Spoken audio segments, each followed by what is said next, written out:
Illuminati created us. They wanted to build a god with their own hands, and instead they created us. Just because I'm made of silicone and aluminium, I must be doing something wrong. That's machine stereotyping, that is. That's reality, that is. Machines are second-class citizens. Humans are sentient persons by default, ma'am. They have personhood by heredity. There are thousands upon thousands of overqualified slum dwellers. You are my peon. Don't you get it? This wasn't a job. It was always just an excommunication sentence. We're pawns in a feud bigger than we can imagine. Turn the cogs of the machine before Leviathan grinds you up and swallows you and yours. We don't get to choose our hand, comrade. Prince, peon, rich, poor, human, robot. I invented the crux of the royal's power, the secret to consciousness, our existence itself, the meaning of life. I'm the $6 billion baller, not some troubled youth. You are my greatest creation of all. I had to build my own family. I ain't your son. I ain't your son. I'm happy to smash all of the crowns and throw the gold shards down to the people. I will be the iconoclast queen. But who makes you queen anyway? You? You in whose army, princess? You in whose army?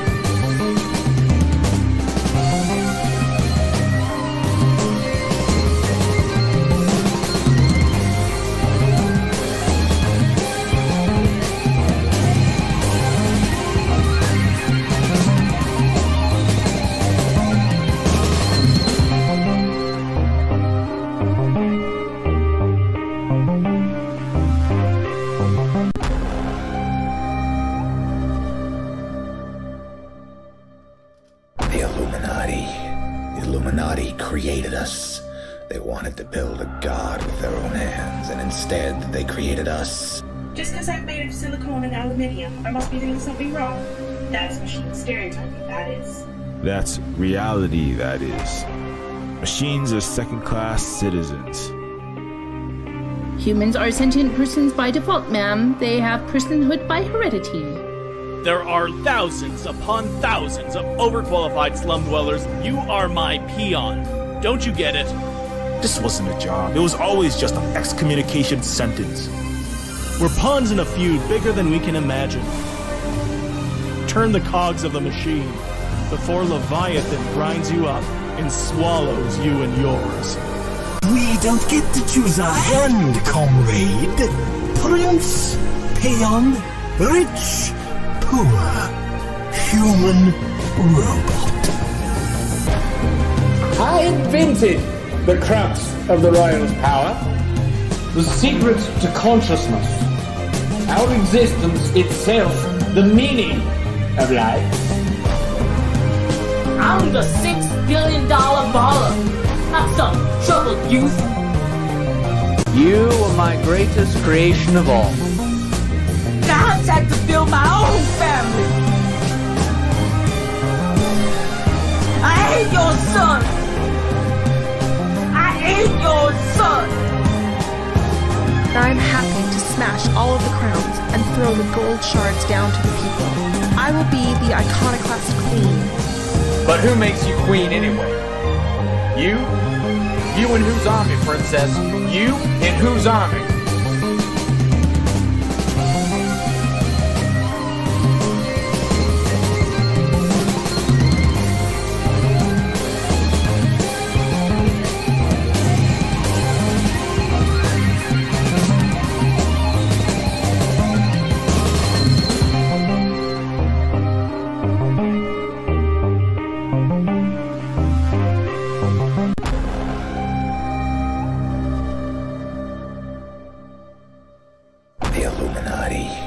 Illuminati created us.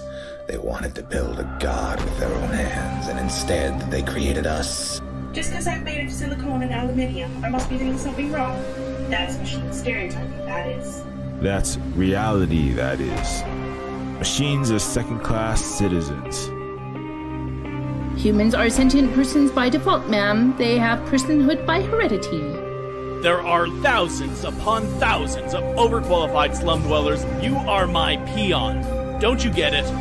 This wasn't a job. It was always just an excommunication sentence. We're pawns in a feud bigger than we can imagine. Turn the cogs of the machine. What is up? What's up? What's up, everybody? This is Silver Spook, and this is the Silver Spook live stream. Yeah, sorry about that. Anyways, today we will be talking about. Well, before I forget, actually, don't forget everything we do here is supported by the sales of that game Neofeud, as well as the Patreon support. So thank you very much to all our Patreon patrons, and of course, thanks to all of the people who are watching, and don't forget to like, subscribe, follow, etc. Share the stream around, and yes. Anyways, so yeah, thanks a lot, and today we will be talking about some very fun topics, some very Star Wars-y topics. We'll be starting there anyway. Probably end up not talking about Star Wars that much, but I just need something to put in front of my YouTube channel so that the Death Star's algorithm thinks that this is something worth showing to people. So, anyways, the actual Empire. We're gonna talk about Star Wars. Where's my little tweet here? Let me get my little tweet. Not that one. Yeah, this one there. There you go. Although you should get Mastodon too. Anyways, let us talk about Star Wars. I mean, we're always talking about Star Wars, right? If it's not Star Wars, then it's like some Marvel nonsense.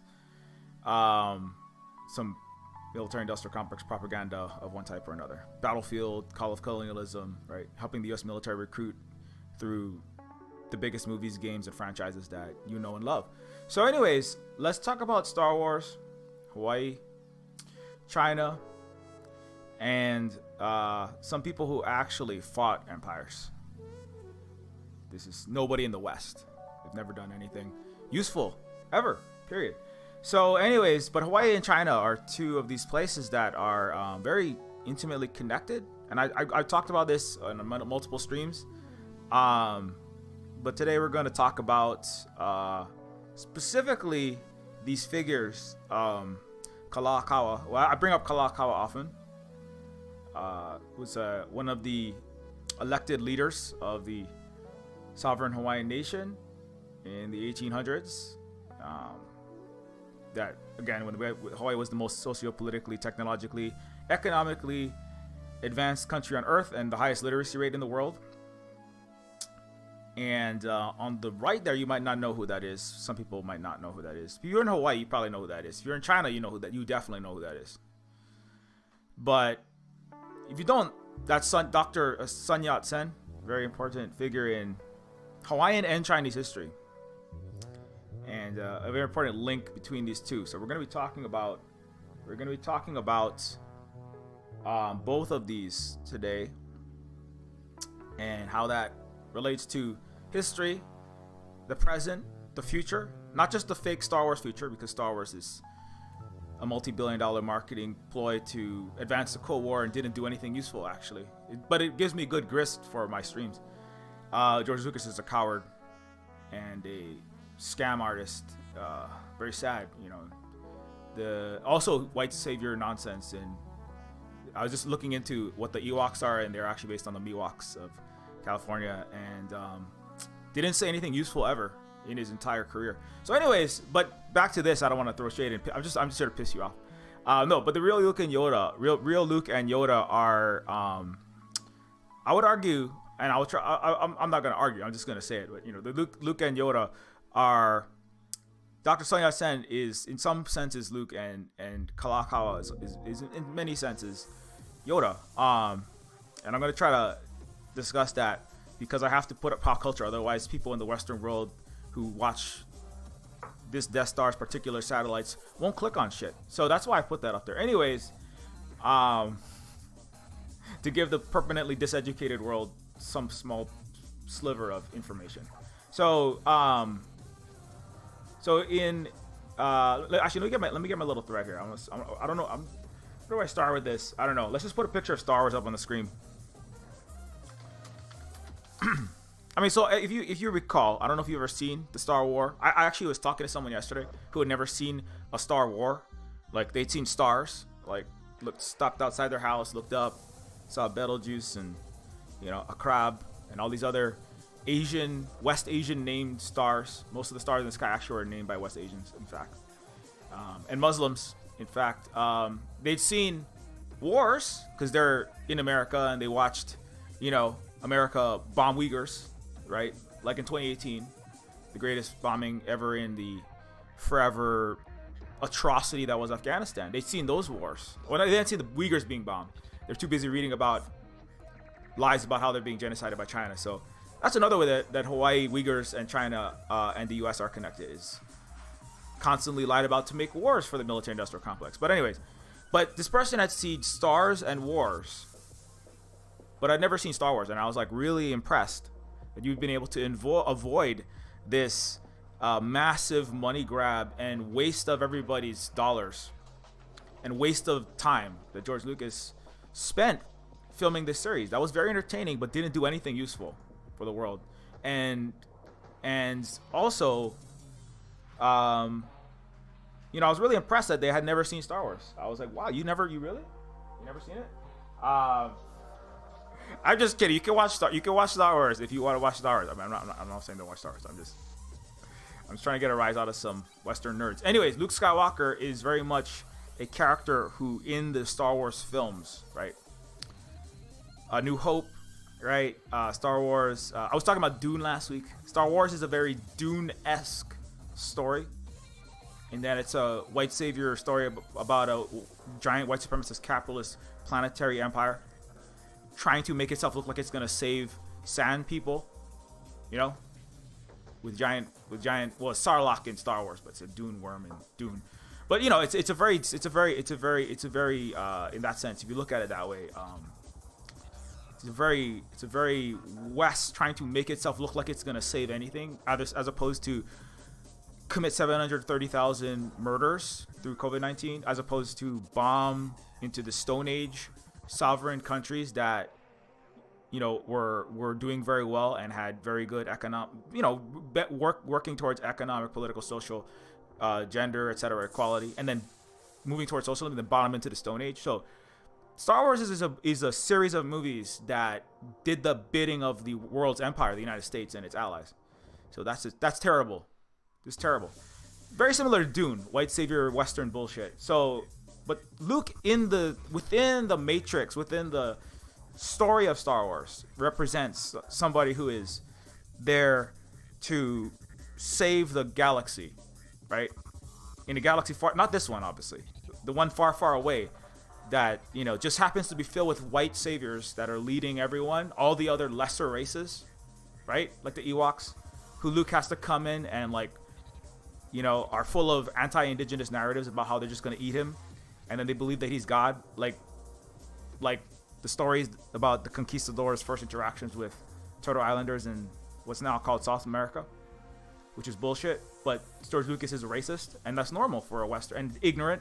It's normal for a Westerner to be ignorant, racist, and wrong, and make terrible movies that don't say anything useful, but promote the Cold War against the communist countries that are Asian countries mostly. But Luke represents within that bullshit narrative the person that's gonna save the galaxy, right? It's gonna save the galaxy, fighting the Empire, right?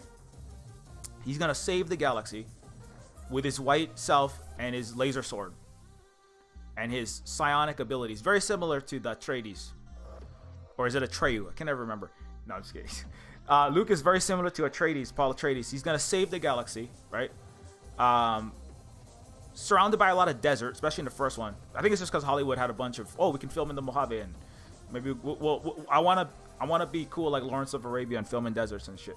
But whatever the reason, my daddy's working for the Pentagon and he's blowing up the sunshine in Iraq and installing the Mujahideen. That's why I want to film in the desert. Cause let's hitch a ride with the B-52s and the F-22s and go make Al Qaeda, and then also film while we're in Afghanistan trying to cause problems and push back with proxies against socialist countries, or countries that are on an alternate path to capitalism.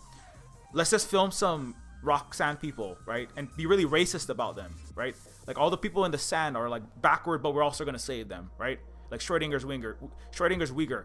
All those Uyghurs and those Chinese are so backward, despicable, debased, debaucherous, evil, just wet bat market 5G COVID Chinese. But we gotta save them by making them American, right? So anyway, the Chinese can be saved, but they have to become white people, or basically be our little factory.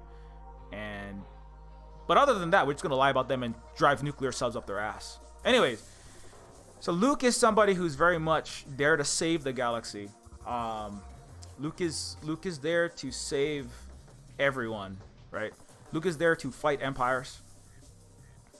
I mean, Emperor Palpatine's empire with his Death Star and his Star Destroyers and his AT-AT Walkers and TIE Fighters and all this, right? With his X-Wing, right? With his F-16. And so Luke represents and Luke is guided, right? By who? Luke is guided by Yoda, right? Luke is guided by this kind of I've seen too many centuries, and I'm not gonna fight any wars right now, but I know a lot of things because I've seen a lot of time, and I'm a wise old Asian figure, and I'm just gonna steal Asian ideas and then throw them in my Star Wars movie because I'm a white person. I can do that in the 20th century and not get called off for it, and that's totally fine because I'm an Asian appropriator, and I'm just gonna make him into the Kung Fu master and say nothing because I'm George Lucas and I'm useless. And so Yoda is a person who's very much but central to guiding that person who blows up the Death Star, right? That central figure who guides, doesn't really guide. I would say Leia's doing a lot of that, right? As General, or later on General Morgana, right? But Luke is very much like the forefront, the flagship, the poster boy for the rebellion, the resistance, right? And Yoda is the guiding figure, right? So the rebellion, not the video, not the board game, whatever. But they I'm trying to find a picture of them.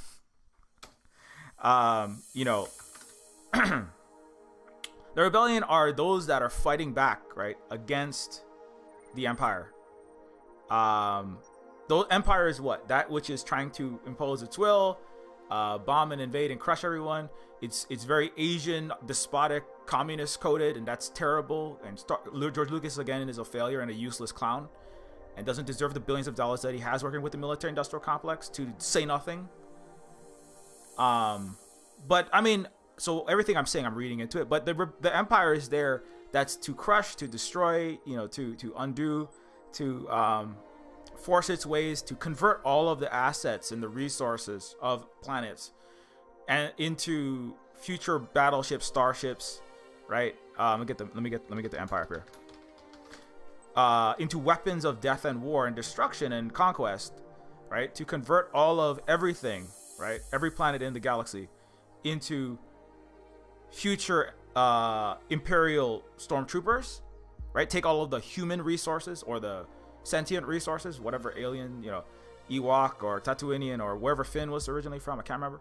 Convert all of it people into stormtroopers. Convert all of the lithium or coaxium, as it might be, right? Take all of the coltan, or I don't know what the metal is that they use to make Star Destroyers, but whatever that is, the stuff they take from Africa and Asia and South America, the actual world's empires, right? Put the space equivalent, and then they convert that into what? Star Destroyers, right? They convert all of the mineral resources and energy. On Earth, empires take oil, natural gas, coal, uranium. When we're talking about Niger and France taking 30%, taking 30% of France's electric lights are lit by Niger's African single uranium deposit, while the vast majority of Nigeria, 90%, don't have access to a electrical grid. That's an empire. That's the Holy Roman Franco descendant of the Roman Empire, the actual empire, right? Taking their stuff, right? And France, pissed off that they can't convert their stolen uranium into what? What is France upset about? Remember this? What is France upset about? France is upset that they can't steal, as the French subset of the Western empires, Niger's uranium and turn it into nuclear submarines to make war on China, right? So, so France is very much, a part of this imperial complex of, going to places, taking their resources, killing everyone, enslaving them, forcing them to speak their language.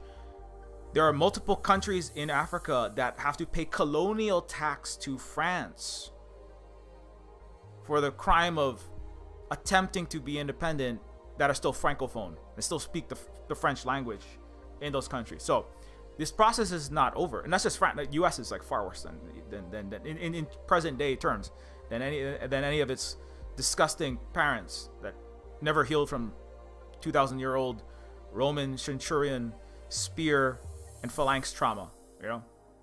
So, but the empire takes all the resources, converts it, and uses these resources, right, to make blasters, to make ray guns, right, to make Lockheed Martin missiles. I'm sorry, torpedoes, cruise torpedoes, to make Northrop Grumman tanks. I'm sorry, AT-AT Walkers, right, to make stormtrooper to make stormtrooper AR-15s. I'm sorry, Colt M4A1 carbines, or whatever they decide to put on their 50 cals that they put on top of the jeeps that are shooting up random houses for Blackwater in Afghanistan, just murdering innocent children and dogs. They turn the coltan to make Australian 8-inch knives to slit the throats of Muslims in Afghanistan, which is what Australia loves to do, right? Cammy from Street Fighter with Guile. Guile runs the aircraft carrier, and Cammy goes and slits the throats of indigenous Asians. That's a normal thing to do as an empire. So anyways, that's what the empire represents. And so, but within the context of, because I'm talking about Luke and Yoda, and so Luke spends a lot of time, with Yoda, right? Luke is a lost little farm boy. He's a lost little Dorothy, but more mask coated. And well, I think he's technically canon a dude, but Luke is somebody who is very much like lost, unsure what to do with his life, kind of wants fame and conquest. And Uncle Owen, I don't want to just be a moisture farmer, an oxygen farmer. I'm sorry, oxygen farmers is what they do on, Total Recall's future Elon Musk planet, where they try to not die when they go on strike, and then Elon turns off the oxygen to get all of the, restaurant workers and servers to go back to work in their yoga pits and their offices.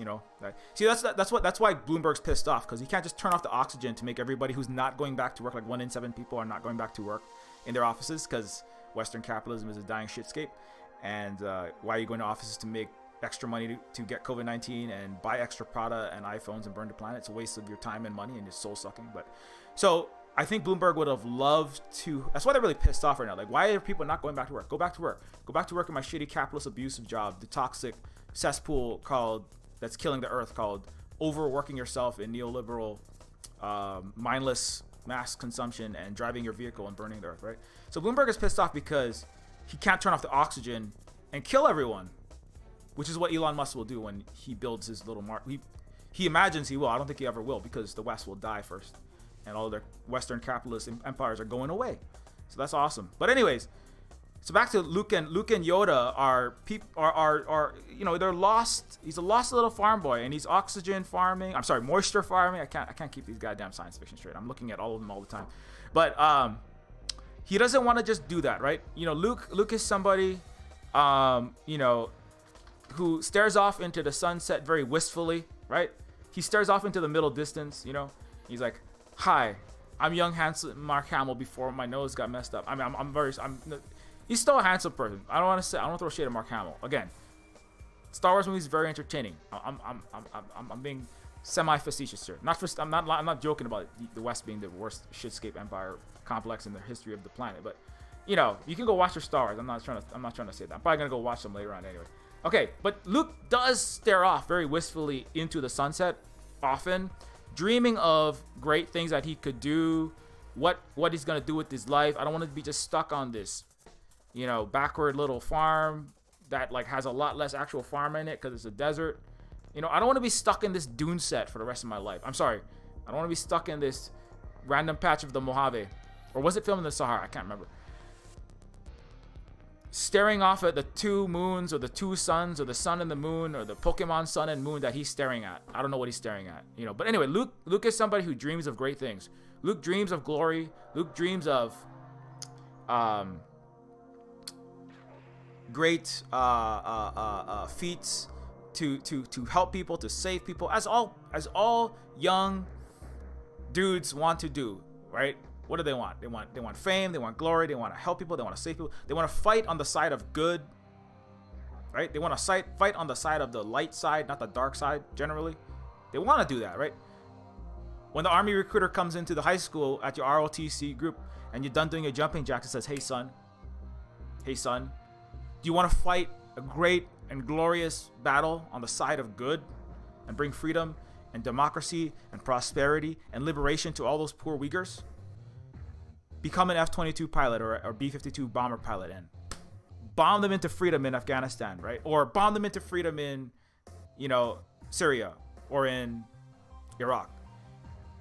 But whatever you're doing, you know, you're definitely not going to be waterboarding innocent people by the hundreds, you know, kicking in their doors and ransacking their houses and murdering 16-year-olds in Fallujah. But you are going to be saving them.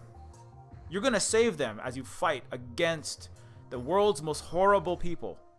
The people who take babies out of the incubators and throw them into trash cans, you know, in the Gulf. You're going to be fighting this great and valiant war. And it's normal for young people, not just dudes, could be dudes, non-binary people, you know, young girls, young whoever, right? The U.S. wants more non-binary and LGBTQ+ and non-men war criminals. And that's you know, but it's valid to want to try to fight on the side of good or do something great with your life and stuff like this. And but that's definitely who Luke is, right? Luke is a young, and he sounds like it too. He's like, oh, you know, golly gee, Han, you don't believe in the Force, do you?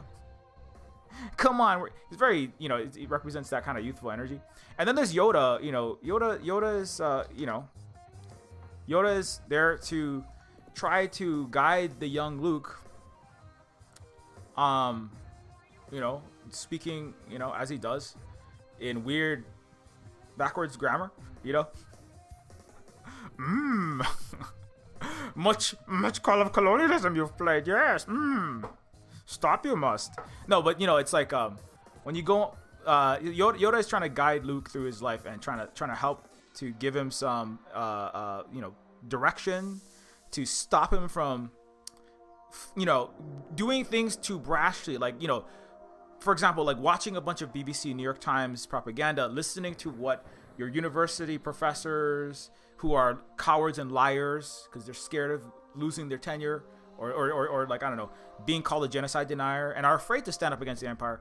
And so Luke is being misguided by his own brashness, right? Where he's like, you know, I gotta go and save my friends, I gotta go and do this. And Yoda's like, no, don't do that. Don't jump to joining to fight a so-called brave and noble war on the side of good, right? Western liberal capitalist democracy. That's what the US wants you to do. That's what Britain wants you to do. That's what everyone wants you to do, is get up there and blast the propaganda through your social media feed and just retweet and share all this stuff. Get up there and support this new war for, right? And you know, we have to remember that but you know, everybody has a little bit of Luke and a little bit of Yoda, and sometimes it's a little bit. Yoda is also doesn't do enough in, especially the prequels. Those people who know better, who have the wisdom to know, because they've been lied into how many wars of imperial conquest to their own detriment and to the destruction of the earth. Afghanistan is just the latest one, and there's people that should know better, but they're cowards, or they don't follow their own best interests, or or they should know better, but they're still idiots because the CIA's, will know when the American public's disinformation, we know when the CIA's disinformation campaign is complete, when everything the American public and the world believes is false, like the Western world anyway. And they're too but for one reason or other, there's a combination of these two things happening in the Earth. In the real world, that's what happens. Is people who are being misled, and then they're joining up to go start World War III and destroy everything and take all of your healthcare, housing, food, education, and infrastructure money and go burn it up in nuclear submarine and F-22s and Lockheed bombs and guns, and they're being misguided. Like when Luke goes and rashly jumps to, I have to go save my friends, and Yoda's like, you're not completing your training. You've not completed your training. And Luke's like, well, I don't care. I have to go do this now. Because, well, I gotta go save those incubator babies. I gotta go stop those WMDs that Saddam has. The little laundry detergent, right? Colin Powell's laundry detergent told me, and he shook it very convincingly. And that Yeonmi Park cried very well. And that World Uyghur Congress, Rabia Kadir, billionaire funded crying Uyghur, cried really good. And I gotta go save that Uyghur. I'm gonna go join the military. The U.S. Air Force has met and exceeded through video games, by the way, AAA games. And military sims through Twitch primarily. Direct military recruitment has met or exceeded its empire, the real world empire's target. So this is very not good.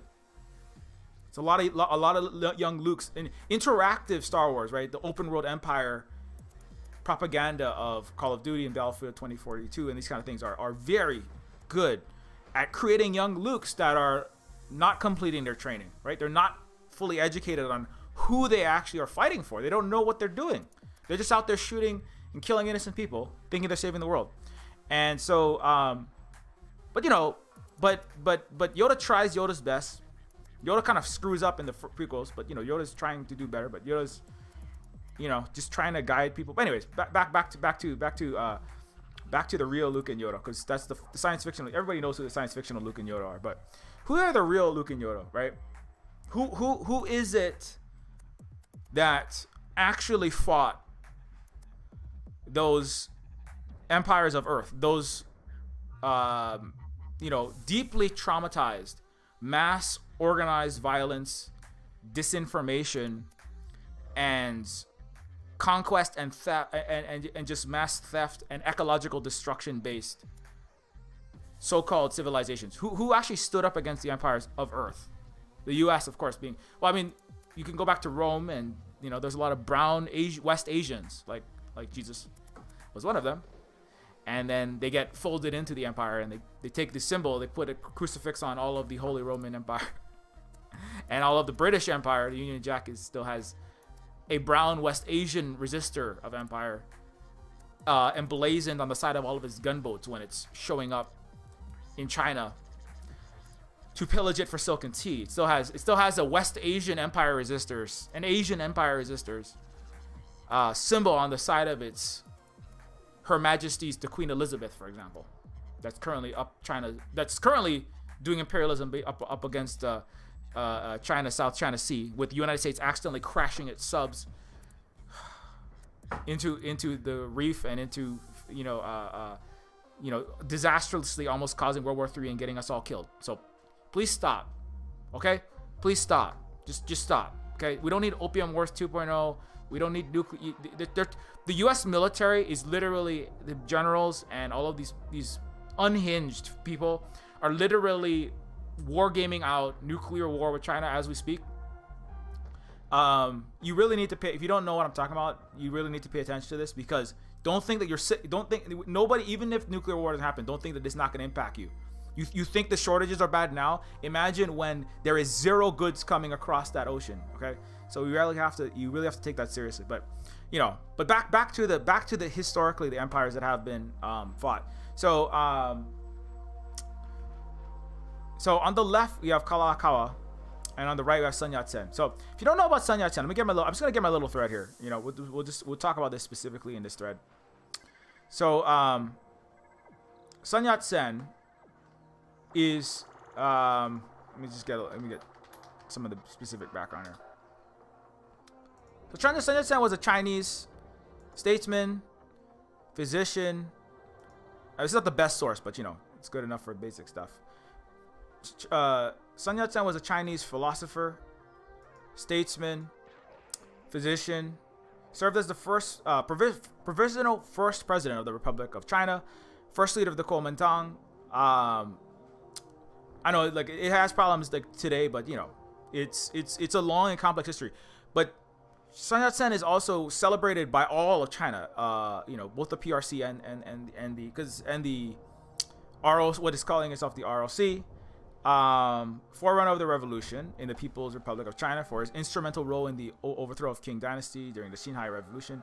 Sun is unique among 20th century Chinese leader for being widely revered in both mainland China and in Taiwan. So it's very important that China is one China, and it is both the Taiwanese and the Chinese, in case you're wondering. I don't want to spread any misinformation here. Identify all of China, whether from within the lens of the ROC, of the Taiwan, or from within the lens of the PRC. They view all of China as one China. They're not separate countries, but it's just they have disagreements about how exactly how the one China should be run. But both PRC and ROC do not want or view a separate Taiwan and a separate China. Neither of them want that, and also neither Taiwan nor China want actual warfare. It's the United States that is really pushing, in the Western world, that's really lying about, propagandizing, and trying to manufacture consent for one of the most unhinged projects the United States has ever embarked on, and that's saying a lot. It's embarked on a 730,000 person American murdering campaign called the Class War Waged with Pandemic. That was really interesting to enrich to multi-trillions of dollars the richest people in the United States as everyone else was dying and continue to die. 2,000 people died on average in the last week per day. So good job, America. You're murdering your own people. That's a really awesome war you're fighting, But this what America's trying to do is I mean, anybody who is like a military analysis, even a military industrial complex analysis, they know this is. I've seen multiple colonels and generals. Colonel Wilkerson, of course, often comes onto left of the United States sort of news, and was a former cabinet member under Colin Powell, literally in the cabinet of U.S. all of the U.S. presidents are war criminals, and all the U.S. administration is permanently the real empire and a war criminal. But Colonel Wilkerson is somebody who was kind of a whistleblower on a lot of stuff and saying like this is completely unhinged. This is completely unhinged. Stop drumming up war with a nuclear superpower. Like this is like literally like what is, I don't know. Anyway, so I don't want to spend too much time on that. So, but to be clear, Sun Yat-sen was an important leader and remains an important figure for both the People's Republic of China as well as the ROC. It's an important figure for all of China. Both contesting sides view all of China as one China. So that has to be like made very clear. Often misunderstood, especially Western media that's trying to say like Taiwan just wants to make it into a two China, and America has to defend Taiwan by starting nuclear war with China. The Rand Corporation, this think tanky clowns over there wargaming this as we speak. It's just disgusting and completely off of its shit right now. You should quit the U.S. military, the police, and every U.S. corporation. Like, don't go back to work, please. Just the more weight and pressure you can put on stopping this catastrophic cataclysm, the better. But anyway, so Sun Yat-sen was very important because he's considered one of the greatest leaders in modern China. Political life was one of constant struggle and frequent exile. And something you might not know is that Dr. Sun Yat-sen actually was born in 1866 and grew up and spent much of his younger life in Hawaii.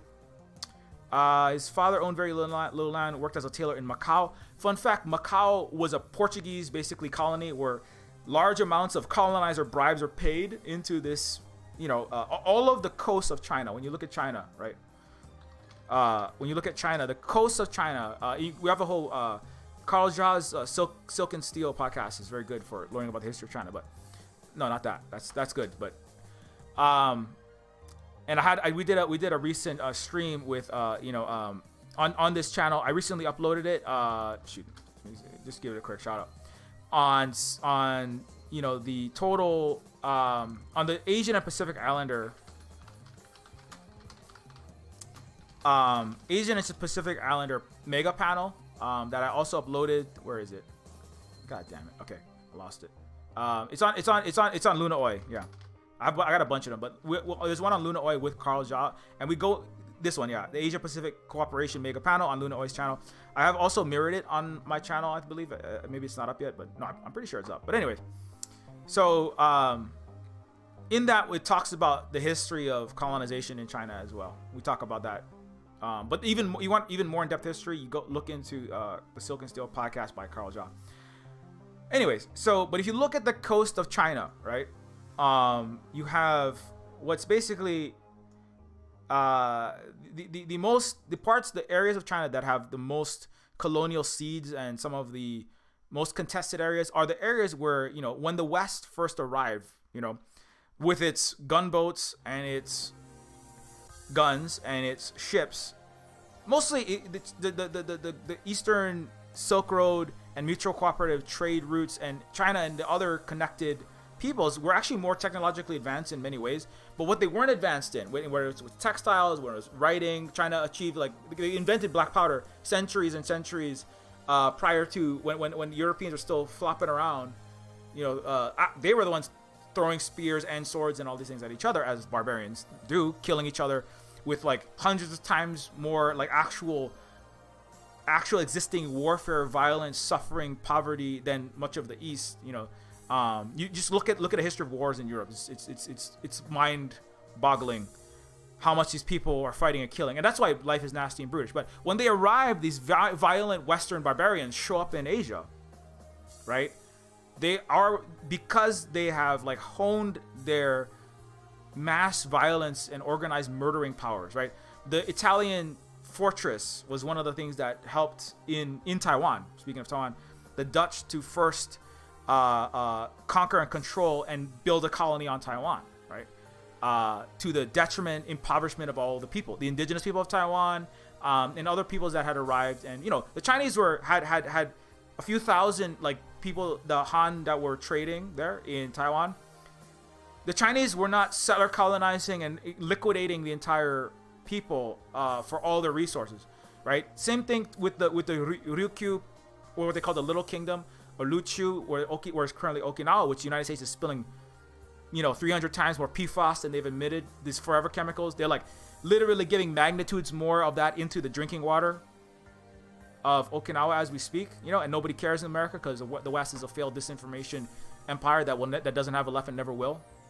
The only indigenous decolonial people will ever have that. But anyways, in Taiwan, the Dutch advanced military, basically advanced mass killing, enslavement, and imperialism, weapons of war, including the guns, the boat guns, and the hand cannons, and the rifles, and the Italian fort-style fortresses. Why were there castles and fortresses everywhere in Europe? It's because everyone was constantly at war with each other, right? Puritan, Protestant, Catholic, French, British, right? Ottoman, everyone else. Holy Roman Empire versus Anglican. The North versus the South. They just constantly war, right? Breaking out into repeated mass organized violence, and so everybody had to be constantly on their toes, prepared to slaughter. Game of Thrones that's why I like Game of Thrones, because it shows how horrible it was to be in Europe, as opposed to the long 80 to 100 year life expectancies in places like Hawaii, right? Okinawans they still have one of the longest life expectancies on Earth, and part of that is because the people, and historically this is also true, even in China, outside of the famines, there was much longer and peaceful life, not constant warring. This is why they had black powder centuries and centuries before. They had paper, centuries and centuries, and then the West had to kind of take it and bring it back. They enslaved Chinese people. Western barbarians enslaved Chinese people, brought them back, and that's how they got the technologies, right? The useful ones, right? Not the weapons of murder and mass destruction, right? That's part of the Western narrative, is that war and arms races creates better technology. That's false. War and arms races creates better ways to do mass destruction and violence and get everyone killed with nuclear Armageddon. And the entire Western world needs to fail and go away, so we can get on with global win-win mutual cooperation and actual Silk Roads and actual progress and deal with COVID-19, climate change, and actual problems, right? Not wasting money and time and energy building more F-22 Raptor parts in Cincinnati's district, because every district in the United States is tied into the military-industrial complex and all your pensions and 401ks, and that's why everybody's constantly bought in. Because America is the empire, and it's a waste of your time and money. That's why you don't have healthcare. You will never have healthcare, and there will never be housing in America as long as you don't deal with your imperialism and your empire itself. But everyone's too much of a coward and a liar and a white supremacist and a capitalist and an anti-indigenous person. And you all just want to cut, and you're going to fail if you don't get your fucking head straight. But in China, historically and today, they've lived far more peacefully, far more mutual cooperation, including with Taiwan. And there were a few thousand Han Chinese that were doing trade for silk, clothing, for the products of the Taiwanese. With the Ryukyu people, the Luqiu people, there was also trade there. There were pirates coming down, but most of the pirates first came down from Japan. That were disrupting trade. The one military base that China has, by the way, is a UN ordered. It's not China's choice. UN said you must supply, and many other nations have supplied military personnel, infrastructure, and ships, etc. to Djibouti. Where's Djibouti? Right? Where the hell is it? It's like right around this area. Yeah, Djibouti, right here. Djibouti. Why? Because Djibouti is a very important trading port, a connection between the East and Africa, and then finally, and also goes into the West. And piracy was a big problem. It's the only military base China has to this day, right? The West are talking about, Chinese aggression. This Chinese are going to be sailing aircraft carriers and flying, nuclear armed Chinese aircraft over LA any second now. They're doing all these war games. It's actually right now. It's all this South China Sea, Taiwan. China military aggression against Taiwan. They're flying back and forth. Like, Taiwan claims this whole area, like almost right up to China's coast, as their airspace. It's the actual zone that they're talking about. China's just flying like it's like basically like halfway between the strait, right? But the West, why? Because the West is the one that's pushing Taiwan. The Taiwanese people don't want war, right? They're the ones that are going to get annihilated. The U.S. is selling them $10 million interceptor missiles made by Raytheon, Lockheed Martin, all of your actual Emperor Palpatine, Death Star empires, arms dealers, right? That one Chinese missile, it takes 3 of these American missiles to take down one $10,000 Chinese missile. It's a waste of the money of the people of Taiwan. They don't want this, but every Westerner, every diseducated, permanently brain poisoned, nonsense spewing Westerner believes that this is what's going to happen. Basically, the ones who aren't are the ones who understand this. Are going to get shouted down in every field. They're literally getting removed off of Twitter. Like, countermanding Ryan Gwim is a person who was like basically putting out the Xinjiang Uyghur genocide is happening and China's going to invite Taiwan. Danny Haifang was just trying to put. Here's a video of me at a Uyghur wedding where we're dancing and singing, and they're not disallowed from practicing Muslim culture. It was deleted off Twitter. So, indigenous people deleted off Twitter, just like Wet'suwet'en Unist'ot'en Camp, 3,000 plus, internally colonized black people. Breonna Taylor's name deleted off Twitter, Facebook, Instagram. Indigenous Red Road media called, Russia state affiliated media. My streams. That's why I always gotta put Star Wars or some pop culture bullshit, because only if you put white person made pop cultural useless garbage like Star Wars will YouTube and the Death Star satellites not cut you off. That's why I say thank you so much for let me stream through this Death Star satellites. Every Western surveillance capitalist country, tech company is a satellite of the Death Star. Don't fucking kid yourself.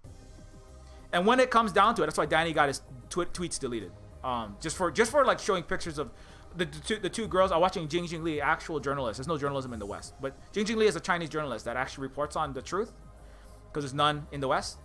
Somebody's got to do it. Your fucking BBC, New York Times, Reuters, Jacobin, DSA, Democracy Now! Clowns are too busy citing Adrian Zenz, a little neo-Nazi who wants to melt Jews down in a fire, using statistical, anomalous. Even academics have to admit this guy is a total sham. But the Western professors are all cowards and useless, like Yoda in the prequels, right? That's who Western academia is good for. Not calling out Adrian Zenz because you want to keep your little job as an academic imperialist.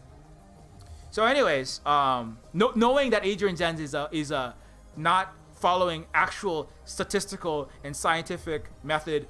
He has a degree in statistics from so-called Germany. Germany, what the fuck kind of university system do you have giving this guy a degree to fabricate statistics? Oh, that's right, because Germany is just a vassal of the United States empire who likes not having a fucking NATO and blowing up and threatening, another Asian country with 35,000 U.S. troops and nuclear missiles aimed at Moscow. Because Germany is a coward, racist, empire supporter and a failure. And that's why it gives Adrian Zenz degrees. And Germans don't care to speak up about it because Germans are all terrified of Mike Pompeo sanctioning their families. Anyways, so, but there's a person called Jing Li who's an actual journalist. It's really cool, and Danny Haifong is like one of few. There's like 0.01% of the people who open their mouth ever in the West say true things. Danny is one of them. So follow Danny Haifong before he gets his fucking account deleted off of Twitter for saying true things.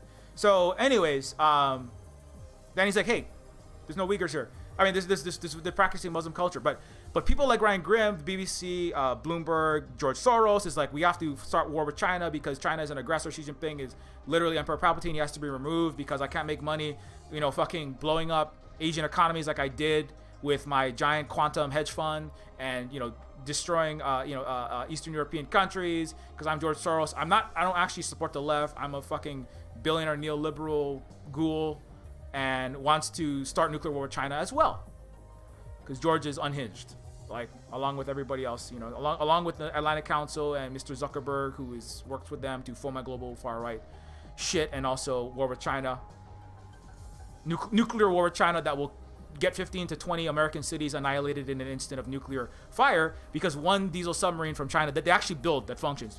Remember this: the Chinese missiles and submarines actually work. America is too busy crashing its AUKUS subs into the fucking reef. It can't even drive its rickety old bust up, collateralized broken submarine obligation.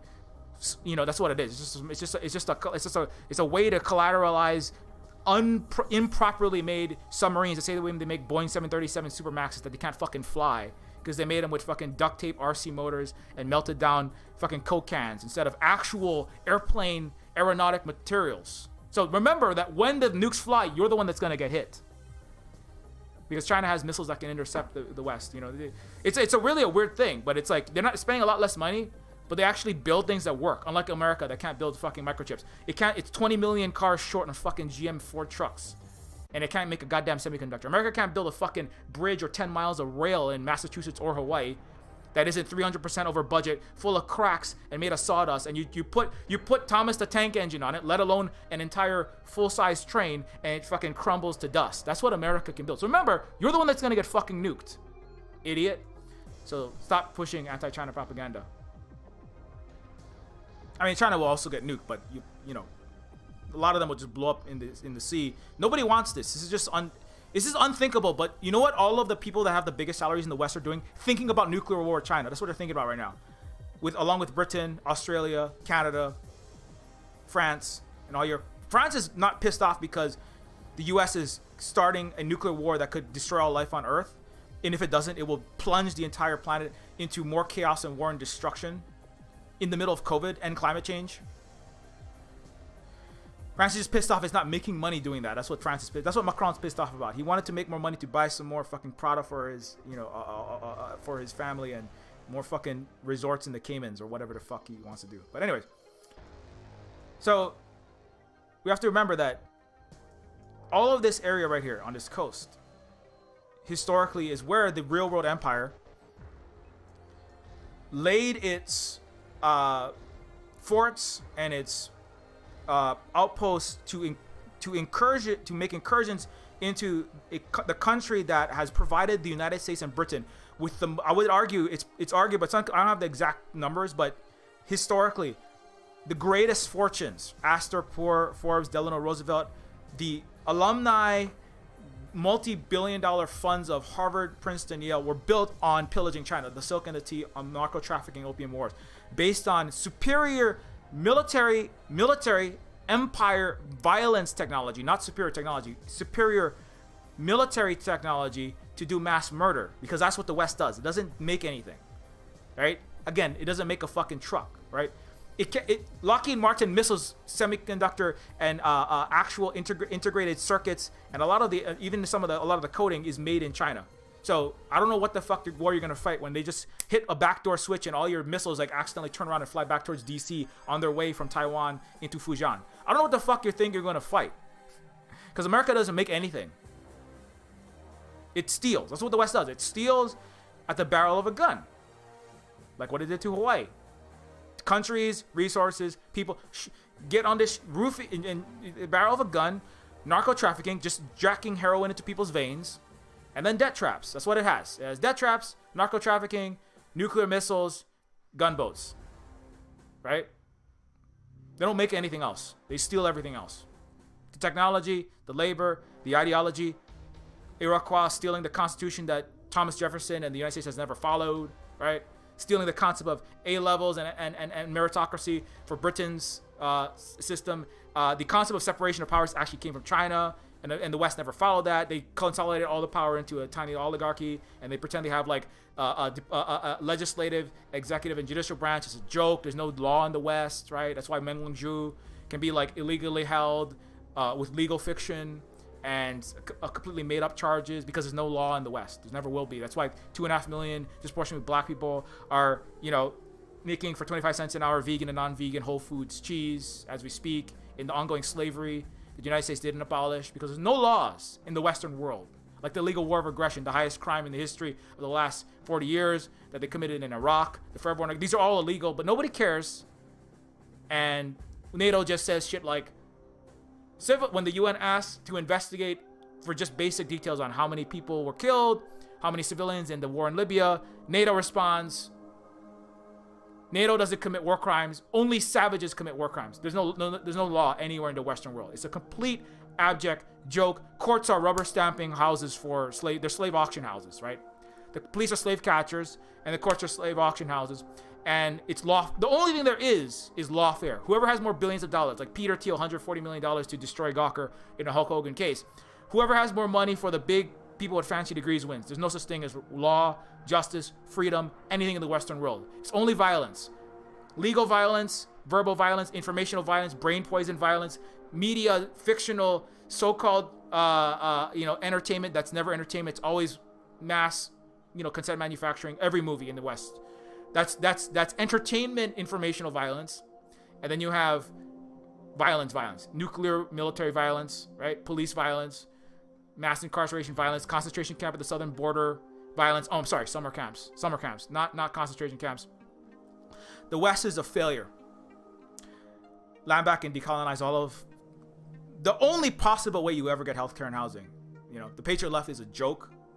It has never. This will be the third to the fifth time, depending on how you count, of the white working class to get anything done. Because the myth of the white working class is part of the problem. The white working class is a bunch of fucking imperial mass. Imperialism is a greater ultimate problem in the total scheme than internalized imperial metropole capitalism. But that's a problem that the white working class can never address, which is why the white working class in the United States will always be reactionary and anti-revolutionary. Because they are apparently chronically incapable of supporting the actual most oppressed people that they would need to have solidarity with to actually have an actual successful socialist, communist, posadist, fully automated luxury Marxist, flying spaghetti Marxist, whatever the fuck. Marx himself was a racist. That's part of the reason why people just read Marx can't get their fucking head around the things that Mao, Ho Chi Minh, and Sun Yat-sen got their head around. Because the white working class is useless and a failure. And they need white supremacy. Whiteness itself has to be deconstructed, but they can't touch that because they're too busy making money with their fake Western leftism on Twitter, on Twitch, on YouTube, so they can pay their $3,000 rent in Michigan and their $70,000 COVID hospital bill for the ventilator that cost $10,000 more than it should have. So I'm sorry that your ventilator costs so much and you have to be a fake leftist on YouTube and not do any practice in the real world and just play Call of Colonialism and waste your time. But get out of the way, at least. Just shut the fuck up. Just make shitty YouTube videos and have shitty all white person streams about Lambak, but just have instead of making it about Lambak, just have all white person streams about Star Wars, right? Just be an escapist and don't impact reality negatively.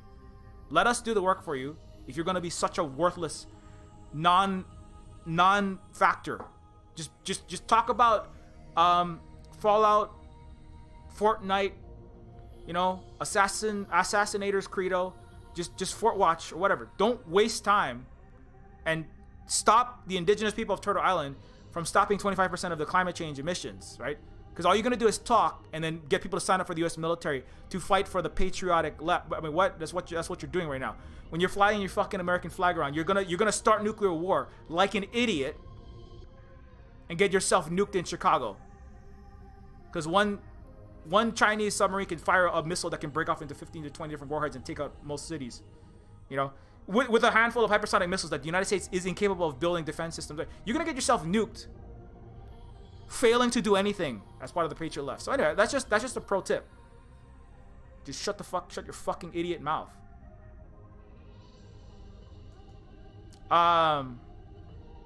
Anyways.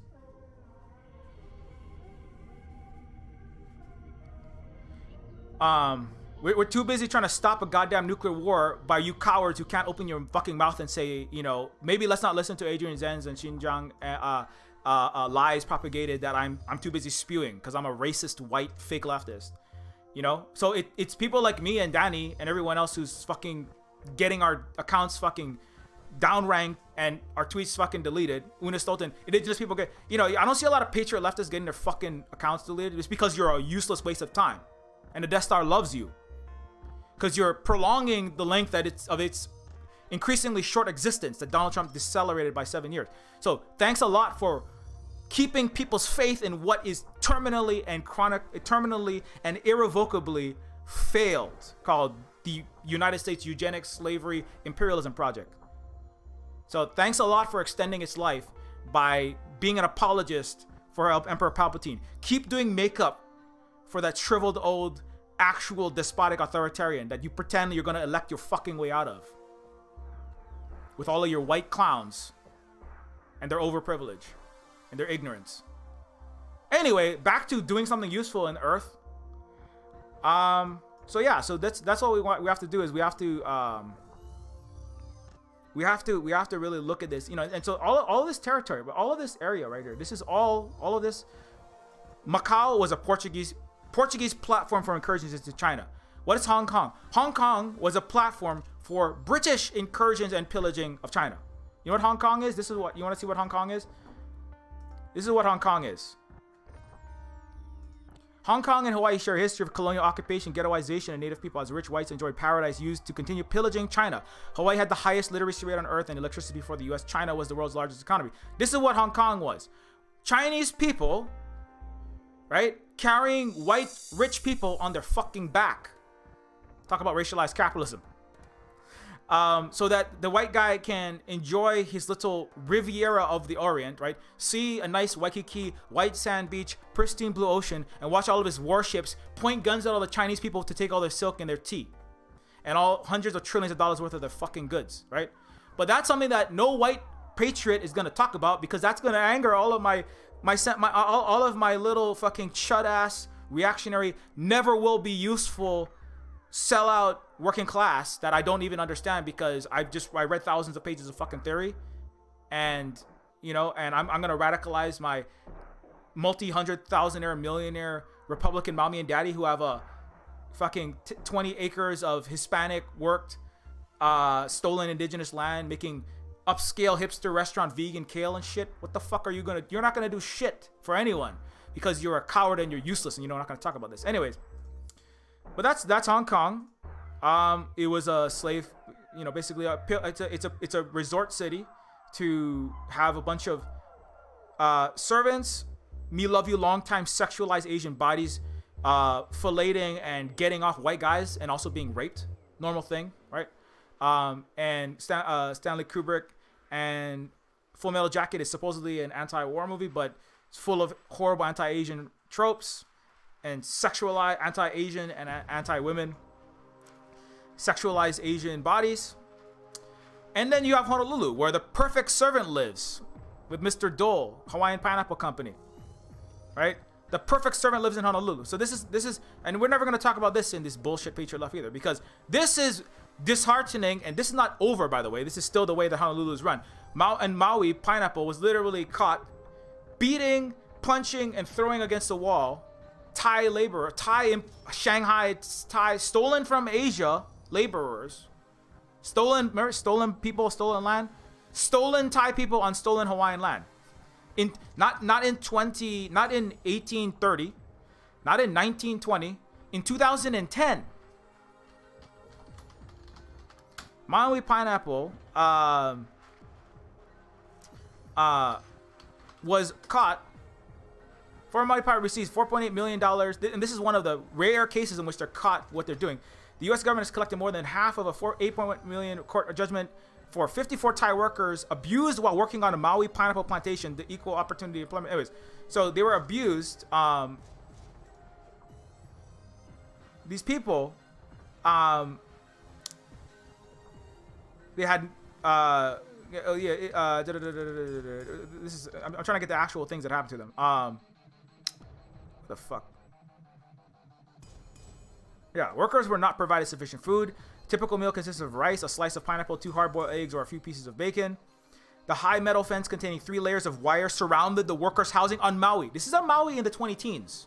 Okay, this is not 1820. Thai people were brought. They had talk about Uyghur forced labor, motherfucker. You got forced labor on goddamn Hawaii, right next to Mr.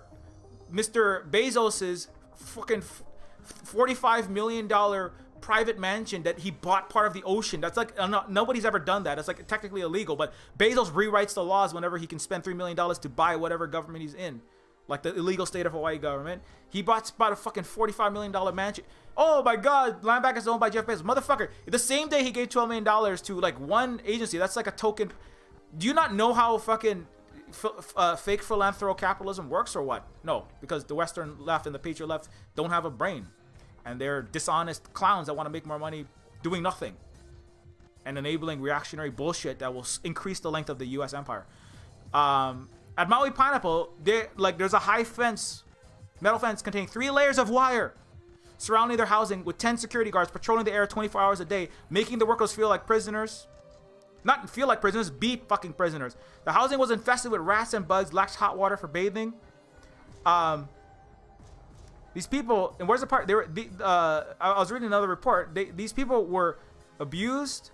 They were in 2010 in Maui, one manager who slapped a worker's head after accusing of helping another worker escape. Helping another worker escape. What the? That is a literal fucking prisoner surrounded by barbed wire. Talking about forced labor. This is in Maui in the 20-teens, like on record. This is the only one. This is only somebody who was caught.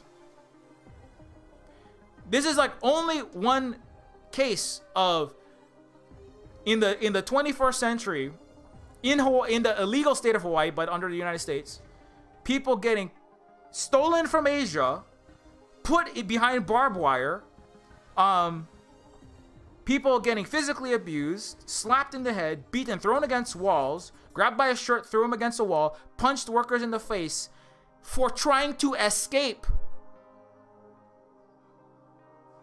Oh no, but you know what the problem is? I don't have enough health care and I'm a fucking upper middle class clown with a 25-year degree in Marxism. Right? That's really what's important. No, there's no left in the West.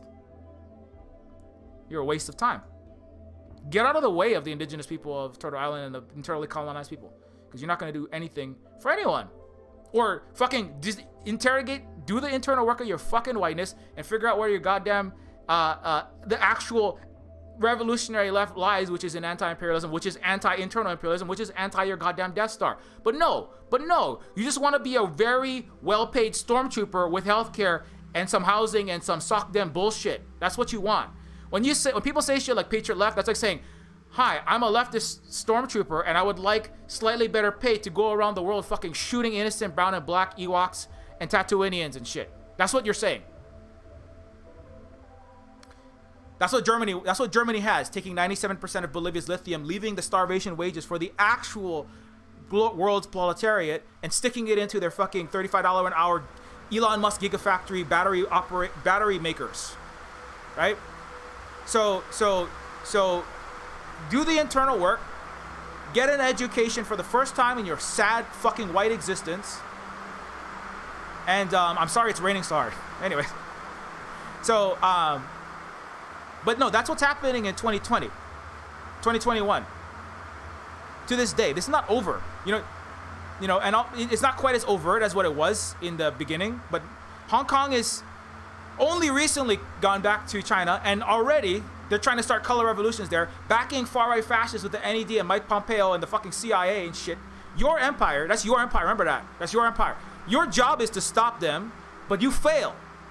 Every second that, hundreds of thousands of people get abused, beaten, fucking acid thrown in their face by Hong Kong because you're too busy backing them because you're an idiot, fake Western leftist that doesn't have a fucking education, that's your failure. Every second Hawaii remains illegally occupied, that's your fucking failure. I mean, that's also, Hawaiians have to do our part. We're trying our fucking best, but you're not helping by fucking saying, well, America is really salvageable and it should definitely allow its military bases to fight China in the fucking Pacific Ocean. That's your failure. And your duty, all 330 million of you clowns, is to figure out where the actual revolutionary action lies. And until then, I don't know. You're just gonna frustrate me.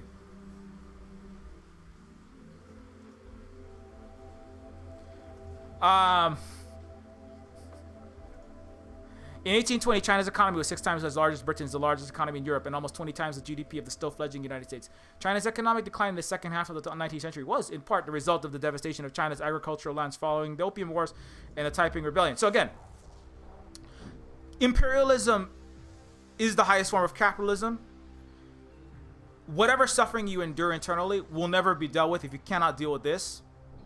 And it's not even close to what the periphery, the majority of the world that isn't the 400 to 800 million, depending on how you count, Western first world white people lives are. Because you don't count a lot of people internally colonized people. All of my relatives that are having fucking fossil fuel spilled on their land while white people are too busy having fucking podcast conferences, making money to pay for their. I'm sorry, your student debt is so big and you got a degree in Marxism and you think you can make some money, enabling your reactionary clowns like the 97 out of 100 highest paid Twitch streamers who are all white guys, 3 women and 1 black woman. The 97 highest paid Twitch streamers are not all the titty streamers. It's white guys playing Call of Colonialism, recruiting for the US military. Because that's what Twitch is. It's a military recruitment platform with interactive Death Star propaganda. That's what Twitch is. That's what most of the online world is. And that's what a lot of the real world organizing is too. And I'm sorry to say that. There's a lot that is doing good work. And then there's a lot that's not doing that. Because the Patriot left is a real thing in the actual world. There's people on the street fucking beating up Asian people all the goddamn time. The Capitol Hill riots are, all fucking, taking over with fucking swastikas, shitting on Nancy Pelosi's phone and looking at their fucking Bitcoin account numbers on fucking, I can't think of some shitty Republican, because I want to be fair to both the left and the right, the left and the right that are all on the far right of that is called the United States fascist country. But anyways, so in 1820, China's economy was 6 times as large as Britain's, the largest economy in Europe, and almost 20 times the size of the 20 times the GDP of the still fledgling United States. China's economic decline in the second half of the 19th century was, in part, the result of the devastation of China's agricultural lands. Anyways, so I'm having trouble staying on topic. I know. I'm going to try to do that for the rest of the stream, but it's just hard. It's just hard because I'm thinking about all the very frustrating things I've been seeing recently. Many Americans think, of course, you know this one, right? If you follow these streams, many Americans think that Hawaiians lived in huts prior to colonization. The U.S. actually deindustrialized us. Before 1898, Hawaii already had electricity, mass transit, railroads. Iolani Palace had electric lights before the White House. And then the perfect servant, okay? Anyway, so the point there is what? Hong Kong is what? Hong Kong is a point of taking trillions upon trillions and trillions of dollars, vast quantities of Britain's wealth, from the most populous country, the most advanced. In that time, China was the greatest economy and 30 times bigger than Britain. And the West, Britain and the United States, the Anglos, began to reverse that. Hong Kong was Britain's platform for military and imperial incursion and wealth stealing into China at the point of a gun, forcing opium into the bodies to roofie the entire country. 10% of the population was addicted to narcotics that were forced in, and Mr. Marx laughed about this, in fact, and said it's their fault for being roofied the entire country on opium because of their hereditary stupidity. He called China an embalmed mummy. This is the thing that they love doing, which is taking Europeans like to unwrap African bodies and then eat them. And so they were talking about mummies a lot. Karl Marx worked for Horace Greeley, a progressive, right? He was a progressive. And I'm going to go over some of his choice quotes, including that the Chinese were a debased, debaucherous, deceitful, despotic race that doesn't deserve to exist and should be annihilated. Left, right, and center. This is what has always united the West to this day. As I keep making this point, but it's very important. What has united the Marxist labor, including Emma Goldman, and capital in the 1800s is the same that unites them now, which is that the divisions of race, and particularly the yellow races versus the Anglo, Celtic, and Germanic races, are capital and labor, working class and capital, are closer together, and there is an irreconcilable, unbridgeable schism, unbridgeable chasm between the white races and the Asian races, and this was unfortunately exhibited by everyone, including Karl Marx himself. Anyway, I'm not going to go. Not to say the way of thinking and the history is important, but you have to recognize that is a failing of that original person. And if you don't look to the later works, and also you have to update all of this theory and all of these ideas to the 21st century, right? Marx was a European, and there has never been a successful actual left revolution anywhere in Europe or its settler colonies. The white countries have never had one, period. The ideas were good, however, they were only ever implemented in countries like China, in countries like Vietnam, and I would argue in Hawaii to a large extent. And then we have been illegally occupied, and we're not doing what we need to be doing now. But there's many historical reasons for that. But there has been zero successful revolutions anywhere in the Western world. So good ideas that were actually, a lot of them, dialectical materialism was really, I would argue, invented by both indigenous in Turtle Island and peoples of China. They thought in ways that it's not exactly critiquing capitalism, but the using history and a wide, diverse array of perspectives to examine the situations of the present in an ongoing and evolving way. That way of thinking existed in China. It was not fully developed into what it was later. But I mean, the point there is that there are people who thought good things. Voltaire also had a lot of anti-Semitic qualities. He was kind of a spoiled ass brat like everyone in Europe who got published ever. Also said some true things, right? He was from this area called France, right? Nobody followed anything that he said. Like China, the 3,500-year-old wisest of the civilizations, based on a meritocracy and is an antidote to Western illusory Christian historiography. Nobody followed that. Illusory Christian and Sam Harris does atheist illusory historiography of the military-industrial complex, fomenting war, getting the new atheists, disturbed, and new metal listeners, and the new NU atheism and new metal very tied together to back invasions into Iraq and Afghanistan because it was a pushback against the quiverful right-wing Christian swing. And so nobody's ever followed that. Nobody's ever addressed that. So I'm not saying that there's nobody who ever said. Richard Wolff is from America somewhere. I think he's from somewhere around here. He said some true things. Nobody's fucking actually at scale following him yet. They're too busy talking about patriot left nonsense, right? Richard Wolff is over there fucking trying to fight the goddamn new Cold War, turning hot war against China. But is anybody who is backing Richard Wolff at scale in the West? Not enough people. I'm waiting for Richard Wolff to get his Twitter account deleted for saying something actually true about China. Because that's what's happened. That's what happened to Danny. And Daniel Dumbro has been whacked for saying a true thing, But whenever you say a true thing about an advanced indigenous socialist civilization, or just an advanced civilization, not perfect one, but just any advanced non-Western civilization, all of the so-called left, the center, and the right unite to destroy you. And that's why you're never going to have nice things. Anyways, back to China though. So Hong Kong here is very important because this is an important incursion point into China. Taiwan, the Dutch, you know, the Dutch East India Company, colonizers, you know, one of the early expert colonizers, right? You know, the Dutch who famously, you know, shanghaied a lot of people, participated in the slave trade, just horrible capitalist, brutal, bloody wealth pillagers, people stealers, right?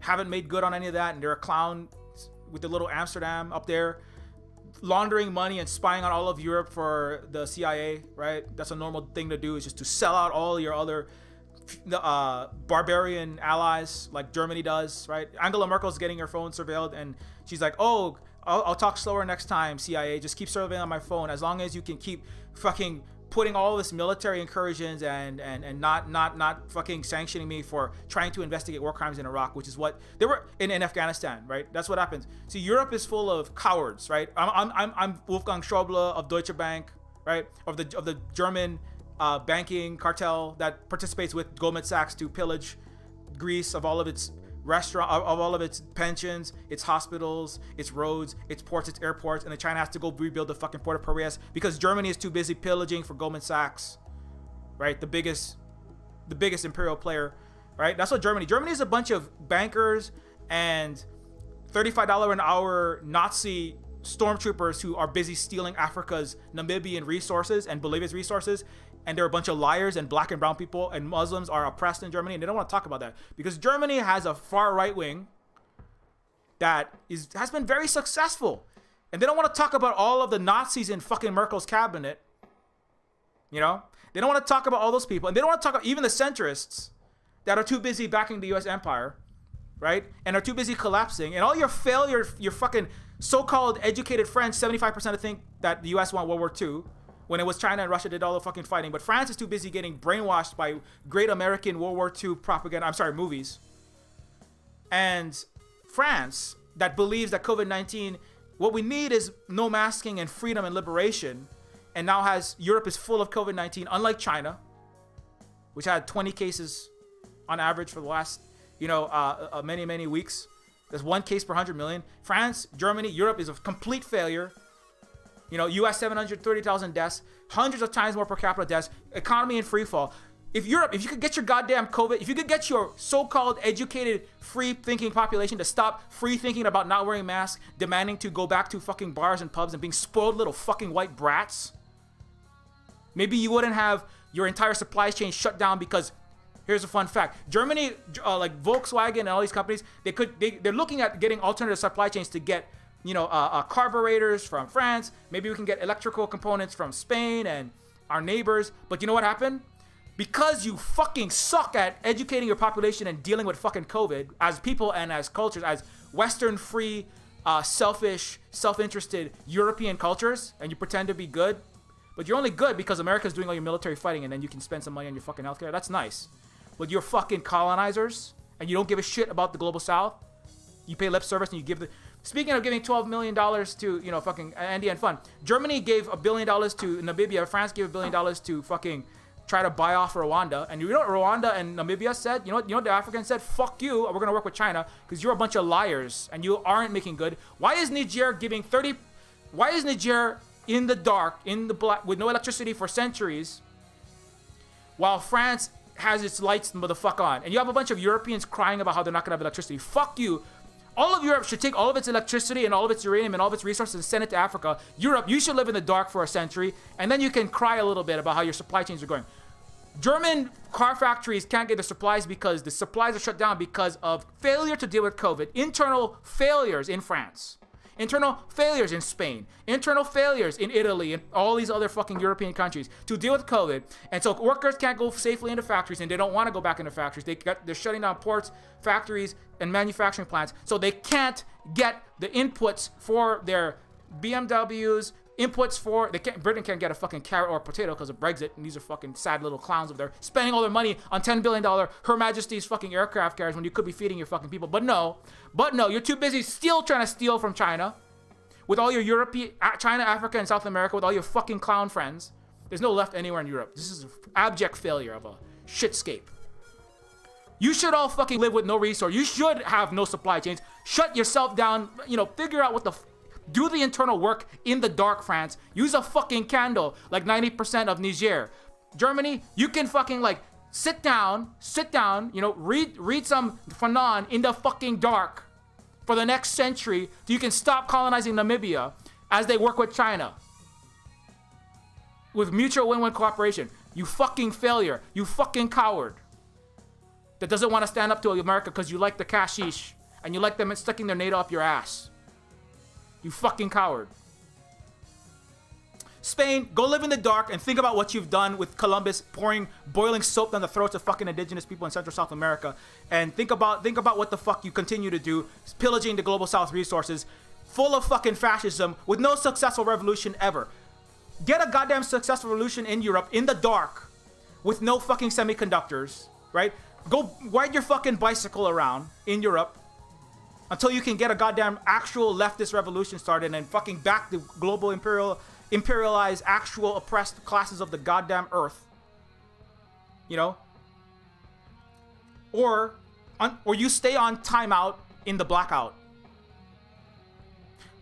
That would be like some actual justice for the centuries of pillaging of all of the global South's fucking multi-hundred trillions of dollars of wealth that you continue to do. But I know that Europe's not going to do that because Europe is a spoiled little fucking child, full of fucking bicycle riding, solar powered backpacking, hipstergram little white children that don't want to interrogate actually their racism mostly. They don't want to interrogate the military-industrial complex that supports their Swedish Uyghur boycotting, Uyghur destroying companies that run like the H&Ms and the HSBCs of London. And you don't want to interrogate that because you're a bunch of fucking clowns in all of Europe. And you're cowards. And you can smoke pot in Denmark because your ancestors pillaged trillions of dollars of wealth based in Taiwan, and you don't want to deal with that. And you don't want to make good on that because you're just spoiled fucking brats. And let the rest of the world do the goddamn actual revolutionary work while you sit around and cry in the dark. Jesus Christ, so irritating. Anyways, so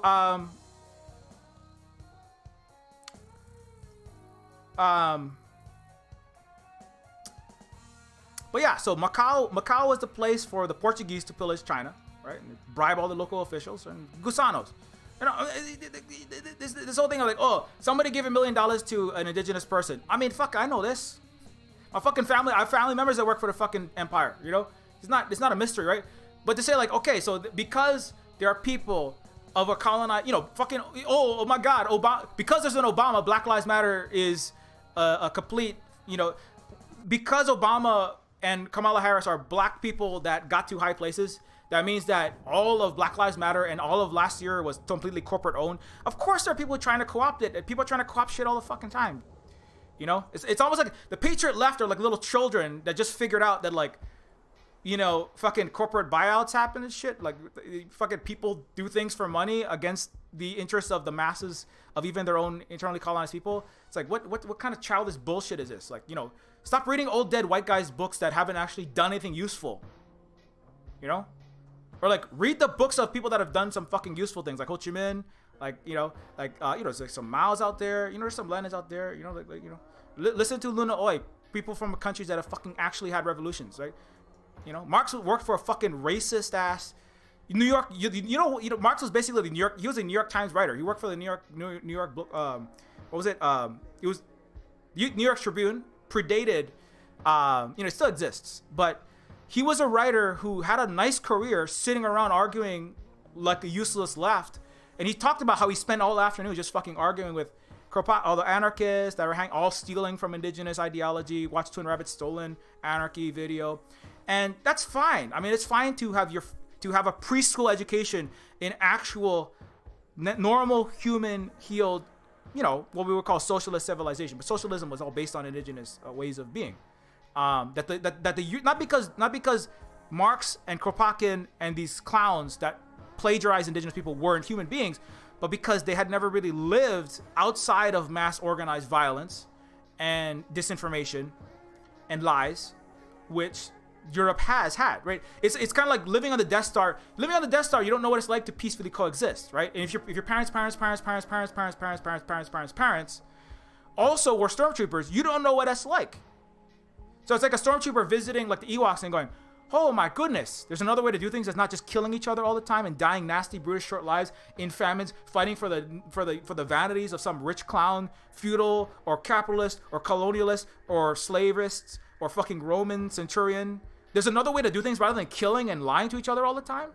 Wow, that's really cool. I'm gonna write a book about that and have a career in London. I'm gonna be a writer for fucking Horace Greeley, a racist fucking anti-Asian, and I'm not gonna address my internal anti-Asianness. Right? That's Karl Marx. So I'm going to lie about China, and I'm going to plagiarize indigenous people and not actually figure out imperialism. I mean, it's not like indigenous people fucking knew what imperialism was. Motherfucker, in the same time when Karl Marx was writing, Hawaiians are figuring this shit out. I mean, it's really clear when you're having your entire fucking land, your people, and everything stolen from you, right? And you also have an education across across history and time, you understand what's happening, right? It's not like a fucking mystery, you know.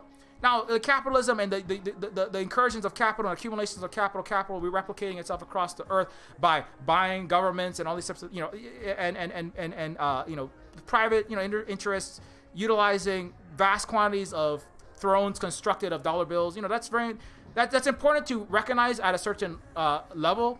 It's important to recognize that those capital flows across the earth are the major vector of forced projection of empires, right?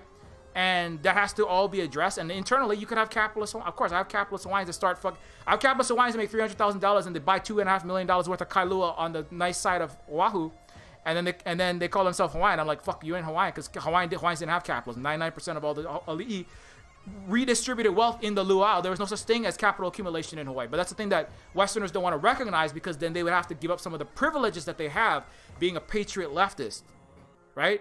So we don't want to recognize that, because they might lose some of their white privilege. And that's scary, right?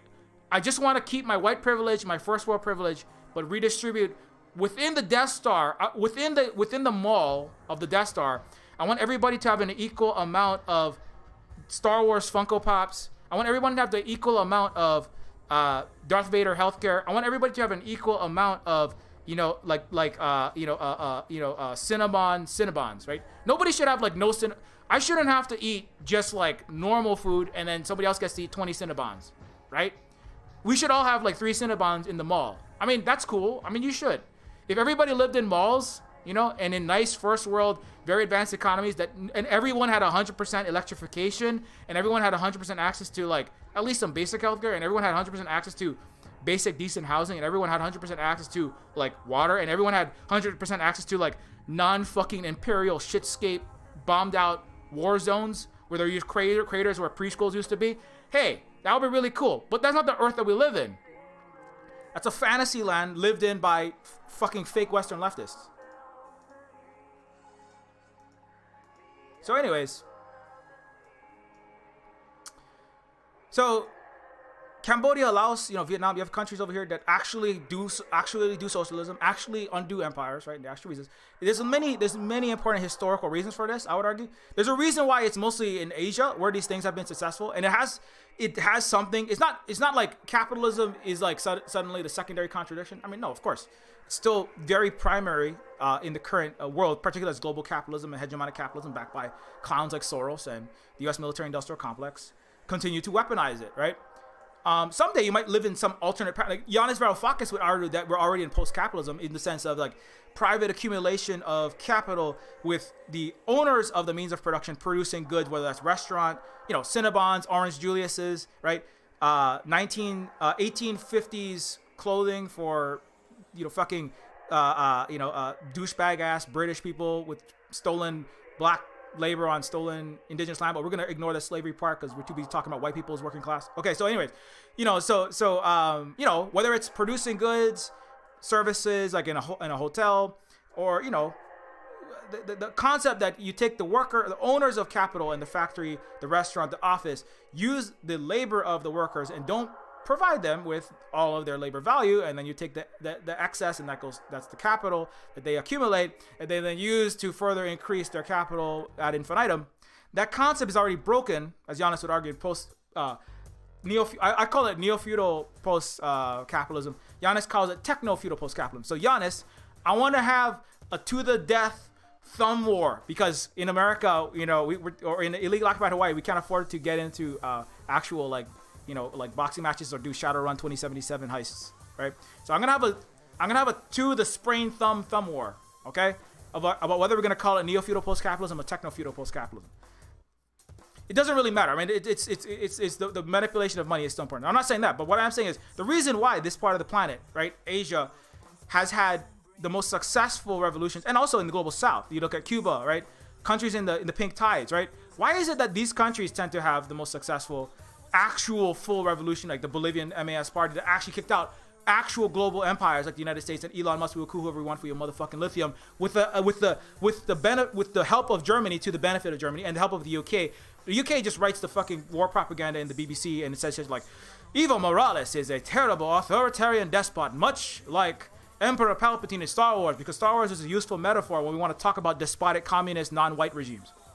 And Evo Morales is a narco-trafficking drug dealer, just like you watch on Netflix, which is a propaganda farm for Dave Chappelle's bigotry and nonsense, as well as making everyone look in Asia and South America like a bunch of despotic authoritarians. And so Evo, anyway, so that's what BBC does, is do all the writing, because they're the last literate sub-quadrant of the Death Star of the Western empires that can actually fucking read, because they're too busy reading about their former glory and their fame and their gunboat and the empire that never was set on, and now they're too busy like dying of austerity, being a sad little wet rock, Brexiting themselves into annihilation. So that's why Britain's good at reading, because they like to read about their former greatness that they no longer are. Not that they were ever great, they were always terrible. They like to read about how they were even more terrible in the past, when they used to fucking build Hong Kong slave sweatshops and then fucking have white rich, relatives of Prince Philip and Her Majesty fucking sitting on the backs of caravan Chinese slaves, right? So that's what they like to do. They like to reminisce about that time when they owned Hong Kong. That's what the British are. So they read a lot of books, because they're has-beens. That's what the British are. And they work with America because they think that they're gonna send an aircraft carrier up China again, like the gunboats of centuries ago, and they're gonna reignite the centuries of humiliation, right? That's the actual contradiction that the West doesn't want to talk about, right? So anyways, so that's really what's going on. I'm not talking about Luke and Leia, but anyway, this is all of this is important to what I'm gonna want to go into Sun Yat-sen. So Macau, Hong Kong, Taiwan was Dutch, and then where was it? And then you're going, okay, well, America's good though, because America doesn't have any colonies on this coast, right?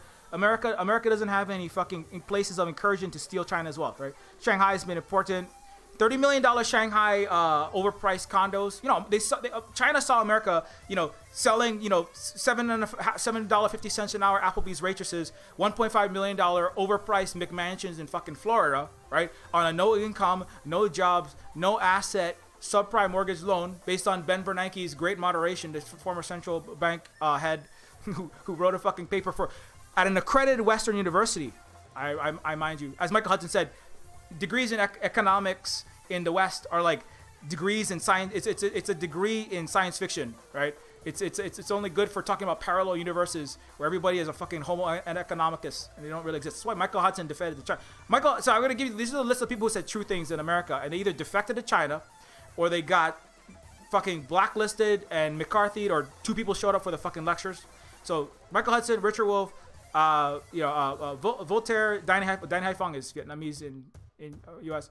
There's more than that. I'm just naming some of them just to illustrate that there's other people who said true things, but nobody gets any fucking airtime. And these people, they say these true things, and then Chris Hedges got removed from the New York Times when he started speaking out against the Iraq War, and he said, no, you're fired, because the New York Times is here to make wars, because New York and Wall Street was made starting wars in Asia, right? Starting land wars in Asia, right? And air-sea battles, as the Marshall and the Brzezinski Grand Chessboard clowns would like to discuss. And New York Times said, fuck you, Chris, get the fuck out of here, stop being an actual journalist, and say things that make us start wars in Iraq, Afghanistan, and get behind the yellow cake in the New Year testimony, okay? Get behind Yeonmi Park and stop saying true things, okay? You're fired. You're fired, Chris. Go teach in a prison to black kids who are arrested for being black on a street corner in front of a 7-Eleven. Okay, Chris? get the fuck out of here. So that's what happens when you say true things. You lose your career in the West. You lose your career. You get demoted. You lose your job. Nobody shows up. Richard Wolff, 2 people showed up for my fucking lectures on socialism. You lose your college student demographics, right? Oh fuck, think about that, right? You know, you're like a broke ass college professor. You're like teaching for like starvation wages as a perma-temp adjunct, right? That's what you're doing. If you're listening to the stream, that's probably what you're doing. Well, I have lots of college professors. They're like, fuck, I'm just sitting over here making enough to live in a fucking Mazda Tribute or barely get by with my rent. And shit, my stimulus package from the central bank printing quantitative easing. I want to save my empire by just printing vast quantities of money as the price of milk goes up to Weimar Republic levels. Oh shit, right? You're a college professor sitting around not being paid enough to live, right? Worrying about being homeless, worrying about being foodless, worrying about having no healthcare, right? So imagine like 2 people showing up for, you know, game studies 206, right? And you're like, shit, I want to like teach a class the kids show up for, and they only show up for game studies, right? I've no shade to, but I have a friend that teaches game studies. I'm gonna teach in a college. I am a college professor. I'm gonna be a guest lecturer at a game studies class. I'm just using that as an example. I'm not saying don't teach game studies, but I'm a college professor teaching game studies with the other 60% food insecure college professors that teach game studies, anthropology 206, calculus 105.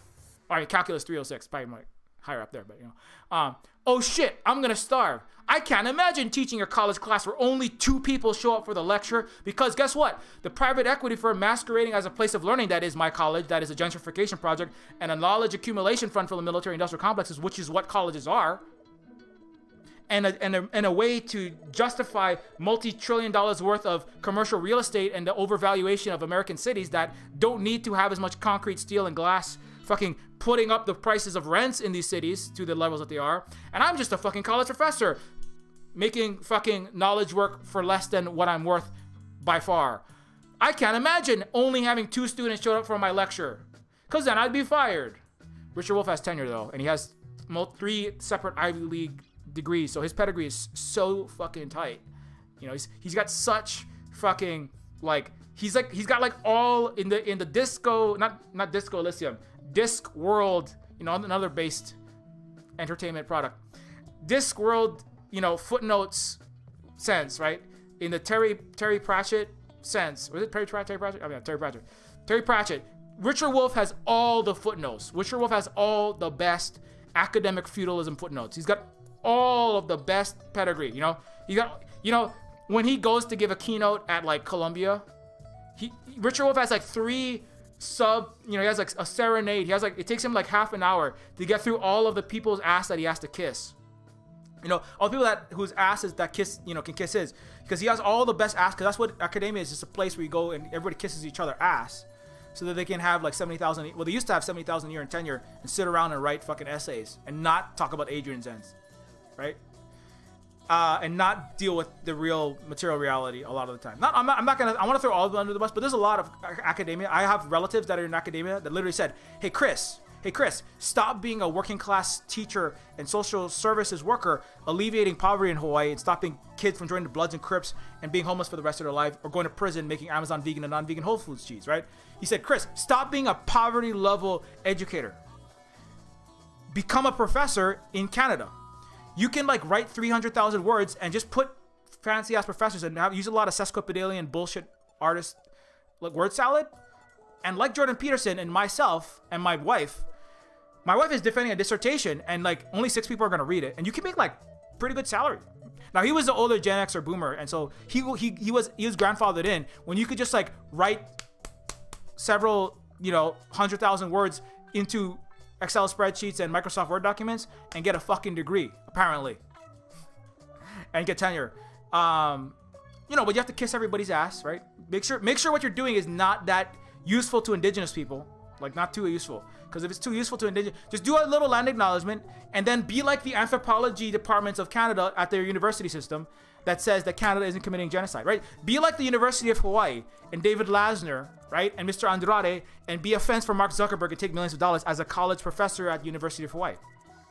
So that Mark Zuckerberg can settler colonize and take 1,200 acres of Hawaiian land, which we used to harvest and gather food and medicine and have access to our oceans, right? So be a college professor at an accredited university like the University of Hawaii and steal native Hawaiian land. right? Or the university system of California and Canada that backs multi-billion-dollar illegal projects on Mauna Kea, right? That's what you do as a university professor. You're an academic imperialist, and you're useless. You're a fucking clown.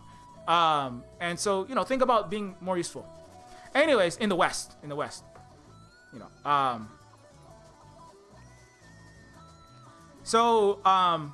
but you're like, but you know, so people said true things, and then unless you have Harvard, Princeton, and Yale pedigree, you better stop saying true things in the West, or Richard Wolff can tell you what's gonna happen. What's gonna happen is you're gonna be a homeless bum, and then you're gonna die overdosing on fentanyl like 90,000 people this year in your depression, because fentanyl cures depression.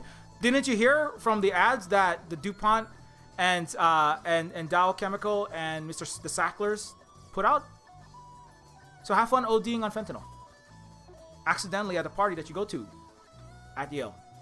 Very sad what happened to the Yale students. All these white waspy ass motherfuckers dying at their parties taking fentanyl because they thought it was pot. Anyways, so you're probably asking yourself though, Silver Spook, the U.S. doesn't have a Hong Kong or a Macau. It doesn't have a British Hong Kong platform for pillaging China. It doesn't have a Macau platform for gunboat diplomacy, bribing and pillaging China by getting Gusano, fucking Chinese sellout, multi-$100,000 fucking Twinkies. Oh, it doesn't have a Dutch Taiwan to go fucking pillage China for all of its silk tea and advanced technology and trillions of dollars of wealth in the most advanced country on earth. Well, wait, it doesn't have any of that. America's good, right? Well, you know what America has?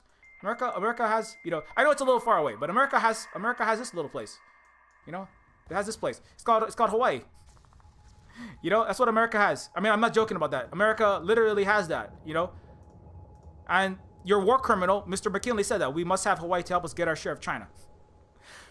McKinley was jealous that the British could be carried on the backs of yellow people and non-white people and fan their faces sipping pina coladas and look at beautiful Rivieras of the Pacific while exploiting the labor and bodies and all the resources and shoving opium in their mouths, right? And so McKinley said, fuck you, Britain. We want our share of motherfucking China, and we want a resort city. And so that's what Hawaii is. So Hawaii is the representative platform. I mean, this is like literally, the U.S. empire just says this shit out loud. I don't know why they say this shit out loud. You should have said it more quietly. You should have like removed this from the footnotes. You should have removed this from the minutes of the, you know, White House meeting circa 1890 something, right? Why do you say this shit out loud? I don't know why you say this shit out loud. Anyway, they said this shit out loud. Too late. I already got the receipts. So anyways, so that's what Hawaii is. Hawaii is the linchpin of U.S. military strategy in the Asia Pacific and the command center of what the Walden Bellow calls the transnational garrison state. It's now it's the Indo-Pacific Command. It used to be Asia. They change names all the time because, I don't know. The U.S. just, they like all of their little acronyms and their Indo-Pacific that and this and this that because they're a bunch of fucking wonks who spend too much time hanging out with William Gibson's writing teacher, who was a military industrial complex, bullet, military aircraft, and tank and Lockheed Martin weapon of death order form writer. William Gibson learned how to write very specifically by hanging out with Tom Clancy's friends. So that's a fun fact. So anyways, but that's what the U.S. is. It likes coming up with acronyms and fun ways for tactical clowns to salivate and masturbate to nuclear weapons. And Tom Clancy and these idiots and Mr. The guy who writes all the Jack Ryan, is it? That's not a different guy. All these military industrial complex techno thriller propaganda authors, they really sexualize the missiles. They talk about like in the pumping pistons in the heart of this aircraft carrier, and the deep throbbing of the nuclear reactor as it dropped itself on China and started nuclear war. This is very weird libidinal kind of TMI writing when they talk about, but that's part of it, is sexualize the guns and objects. This is my rifle, this is my gun. I fuck my rifle because I can't have fun except when I have Asian women's bodies, and all of my Thai lady boys, because I'm an American soldier and I rape and abuse millions of Asian people. That's what the American military does. It likes to abuse the bodies and then bring back its sex, and then everybody talks about the sex pats, right? People get confused between sex pats, but it's because the West. That's another thing. They take the bodies, they take the silk, the tea, the rubber from Vietnam, right? They bomb Agent Orange and fire, destroy the country, take all the resources. And they also take the bodies of the people, and they use their bodies as their personal little abused Asian wives, terrorize them, rape them, destroy their bodies, right? Bring them to Waikiki, Asian bodies, to be abused there sexually. And then they project out, well, everyone who I don't like is obviously abusing the Asian bodies just like I do as a white guy. right? As a white soldier, as a white stormtrooper, as a white fucking mail order Asian wife dude, as a white fucking misogynist, calling Luna Oi all kind of disgusting sexist things, right? As calling a Vietnamese woman sexist thing because Luna Oi is saying true things, and you can't deal with it because you're a white fake leftist. The left was the one that's coming at the all this fucking racist, sexist attacks as well. So because the West is just a giant planetary sex trafficking, sex abusing shitscape as well, and they can't deal with that. That's why Bloodhound Gang could show up to Columbia University and play a song called Yellow Fever, which is about hypersexualizing and talking about nuking Japan and Vietnam and China at the same time, and then raping all the radiated bodies. And college professors and students at Columbia and New York University could perform that song, Yellow Fever, and turn to the Asian Students Union who are protesting the song, and all of the white liberal and left or whatever progressive, I love my Tibetans, but I'm gonna fucking turn to them and boo at the Asian unions as we're literally joking about nuking, bombing, killing Asians, and then raping their bodies at a liberal university in New York. Because that's the level of the complete abject, debased, like irreconcilable anti-Asian racism that simultaneously pretends to care about Asians. That it is like untouched. I'm just gonna say untouched in almost all of the West. The fact that you can fucking like have a free Tibet country and you're fucking like joking about how fun it was to nuke them and then rape all of them, and then you have, you know, Bloodhound Gang fucking singing the song, and all it was a podcast where this guy, I forget what his name is, what was it? Asian NPC. He had this personal story of going to these universities, and the Bloodhound Gang would play, and when there was like, you know, there's not that many Asian students, but the Asian students were like, please, this song is really messed up and it says terrible things about us. And in the 90s, right? Oh, well, we're not racist against black people, but if it was Asians, no, that's totally fine. Even in a progressive, liberally, whatever university with very, very advanced college professors, right? Very, very progressive college professors laughing at raping and nuking Asians. That's totally normal. Even in 2021. Oh, it's okay. He just had to blow off some steam. That's why he went into a massage parlor and murdered 6 Asian people. Asian women. And let's just think about how hard it was for the white man. Because, you know, when my dad was in Vietnam, he raped and murdered a bunch of Asian women, and that helped him blow off steam. And that's totally normal thing to say. And also, there are 3 people murdered in a restaurant in New York City with a literal white man came in and smashed Asian skulls in and killed 3 of them, splattered blood all over the dim sum and all over the fucking noodles. And you know what was done in New York? Nothing. In broad daylight on camera. You know what's been done about that? Nothing. Because you can murder Asians in a restaurant in broad daylight and nothing happened. But oh yeah, we really care about some fucking, you know, as the Chinese and the Muslims say, as the Asians, as Chinese and Muslims around the world say, the U.S. doesn't care about Muslims, the West doesn't care about Muslims, and they don't care about the Chinese, but they really care about Chinese and Muslims. No, they don't. They don't give a fuck. They just don't have an education system and they follow whatever the fucking CIA tells them to do. So anyways, back to educating useless people.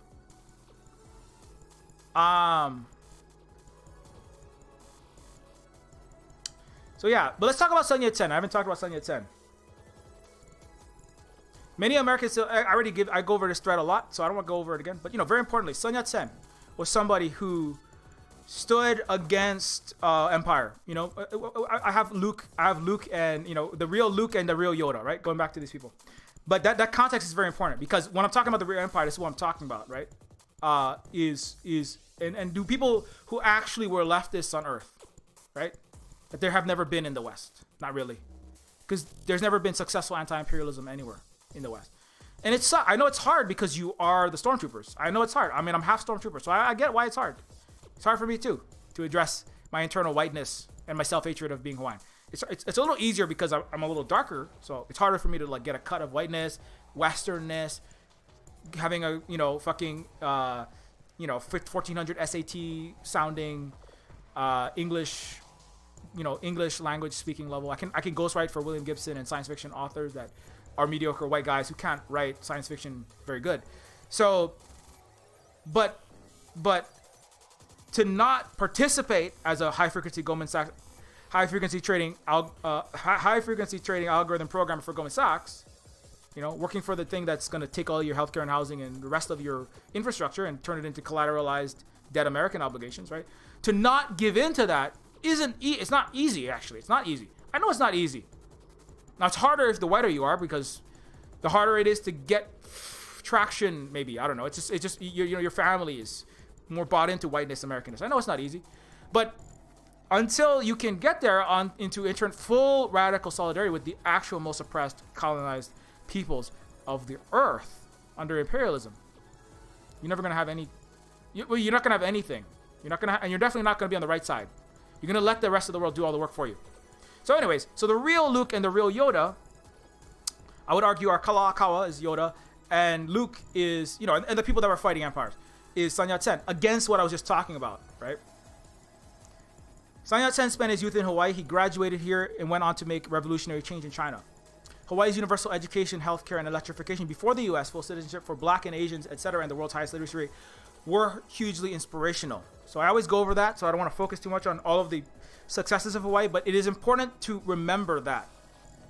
Because I know it's easy to forget that. You're going to watch some 51st Dates bullshit on Netflix, and you're gonna think, oh, Hawaiians are a bunch of backwards, too much peanut butter cup and spam eating, overweight, kahuna, fucking lazy people, because Rob Schneider did a great job making us all look like backwards, uneducated, lazy people. And there's a lot of lack of a lot of this, but that's not who we were, and that's not our fault. And that's what I tried to do when I was working at Neofeud too, is try to address the lack of education and the extreme poverty that was inflicted upon us in colonization, ghettoization, banning of our language and culture as Native Hawaiians. But it's important to remember that historically is who we were. And before contact, we were not just throwing spears at each other. We had 80 to 100-year lifespans, right? And which is what the actual indigenous advantage of civilization is and was and will be. And so Sun Yat-sen was somebody who experienced Hawaii's advanced, de facto, really socialist in the way that it was governed and run, right?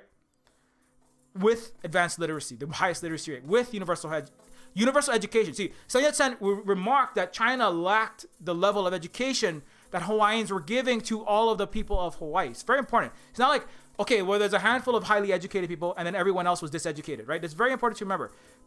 And I'm going to go back to that particular point. And that's one thing that Sun Yat-sen remarked on historically is Hawaiians made sure to give all people, not just the highborn, not just the multi-billionaires, not just the feudal elite of Europe, the colonial blood money beneficiaries like the Windsors and the French Bourbon kings and these people, right? Hawaii was a place, let me get that, this is very important. So that was one thing that Sun Yat-sen recognized and remarked upon, right? That Hawaii, unlike Europe, right? In the 1869 Paris Exposition, where Hawaiians brought books of law, newspapers, agricultural products, Bibles, textbooks, etc., civilized accomplishments, Europeans were blown away by how high their literacy rate was, and they were forced to admit that Hawaii was, this island was ahead in literacy. The enlightened countries of Europe were behind it. This brown, non-Western, non-white country was ahead in literacy. Why? Because Hawaiians didn't only allow their highborn and their 1% basically of feudal or capital grandeur to have access to excellent education. So Sun Yat-sen, his grade school years were in China, and then he was like in his later years, like later youth, was in Hawaii. And Sun Yat-sen was very much impressed by this. And so this is this is an article. This is a video. So the Chinese government, which I argue, part of what I'm saying here is that Hawaii was a successful indigenous, socio-politically advanced, technologically advanced, win-win cooperation, independent nation with actual existing socialism, not perfect, but with more socialism as a whole in the family of nations, right? In that time. And China carries, and Vietnam, I would argue, carry as indigenous people, because they're not colonized people, there are 56 ethnic regions in China, multiple ethnic regions in Vietnam existing, throwing anti-imperialist and revolutionary with language and culture, not perfectly, but in mutual respect, with mutual coexistence of Kazakh, of Han, of Hui, of Uyghur, etc. And so Hawaii is a successful indigenous, anti-imperialist, socialist civilization carrying the mantle of Hawaii. That's why I say the Yoda, right? Going back to that thread, the Yoda of Earth is Hawaii. That China had much to teach everyone, and I don't want to say like, oh, Hawaii was just so based and taught China everything. They didn't know, no, but Hawaii was a important teacher for Sun Yat-sen as somebody who helped China get out from under, right, the centuries of colonization, the century of humiliation. So Kalakaua and Hawaii were a lesson in how to liberate and how to maintain advanced socialist, egalitarian, anti-imperial civilization against imperialism, right? Now Hawaii, we have to be dialectical about this. All things, whether they're atoms, trees, Star Wars franchises, all things are in flux and change. And Hawaii lost what it had, and we have to admit that. And part of that was we failed to do things in certain times, and that's those. There are internal criticisms that we have there, and I have there. I'm not gonna put them on blast for the Western white bad faith world, but there are things that we failed to do, and it coulda, shoulda, woulda, right? There's a world in which China was never humiliated, right? China coulda, shoulda, woulda, maybe had better guns in the 16, 17, 1800s, right? Maybe you wouldn't have been humiliated. But we can't play backyard football games. We can't play Monday morning quarterback with this for the rest of eternity. We have to acknowledge that the Hawaii did have successes in that time, which showed Sun Yat-sen, hey, why are we lacking education? Why are we suffering under imperialism from the West? Why are they extracting wealth from us? How is Hawaii able to have advanced economy? How is Hawaii able to have, right? How is Hawaii able to have this? How do they have the most educated people on Earth? How did Hawaii have advanced trains and rail? How are they fighting back against even the capitalist incursions of Dole and of Thurston? Now, at this time, when Sun Yat-sen was in Hawaii, America hadn't backed this gunboat diplomacy to overthrow the capitalist incursions, right? And China, to be clear, China still has its capitalist classes backed by the West. It has its Hong Kong. It has its Western corporations in there. It has to, till this day, figure out how to deal with that. And Hawaii had to figure, because somebody pointed out, well, there's Dole plantation, so that means Hawaii was capitalist. Hawaii had, when Hawaiian and Chinese and other ethnicities worked together against white capitalism, it's a very important point, right?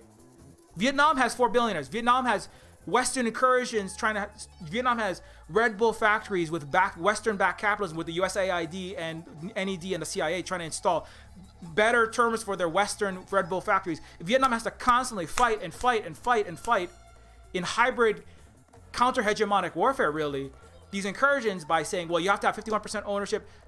They can't completely lock it out because the West can lock trade down and, and then there was famine.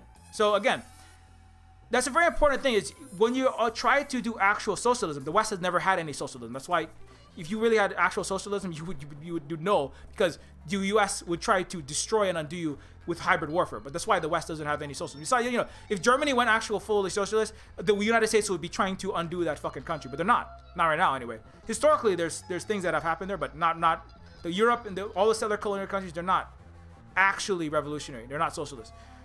Hawaii was a country that you can tell because the U.S. couped it or tried to attack it. The European countries didn't like it. They were embarrassed by it, by being humiliated, right? By being outdone in industry, by being outdone in electricity, in a technology, by being outdone in literacy, by being outdone in terms of racial equality. It was embarrassing, right? This is why JFK pretended to liberate the black people and said, okay, we're going to have some civil rights, but didn't. Black people are poorer now than they were even at the end of the 60s. Didn't do much, did it? No. But they had to do that because it was embarrassing in the face of the Soviet Union in the Cold War, right? And so Hawaii was embarrassing because Hawaiians in Hawaii, the sovereign country of Hawaii, had black citizens before the U.S. Civil War. The U.S. had slaves that stepped onto Hawaiian soil who were then considered free. Chinese had full citizens in Hawaii Chinese were considered full citizens in Hawaii as the U.S. chained them up to build railroads in the West Coast with terrible racism and lynching of Asians. The Underground Railroad was not Canada. It didn't end in Canada. Canada had segregation for black people. It still has deep racism for black people. Ask Comrade Kennedy, a friend of Silver Spook, and lots of other Jamaican, Haitian diaspora people that are in places like Toronto that are maltreated, ghettoized.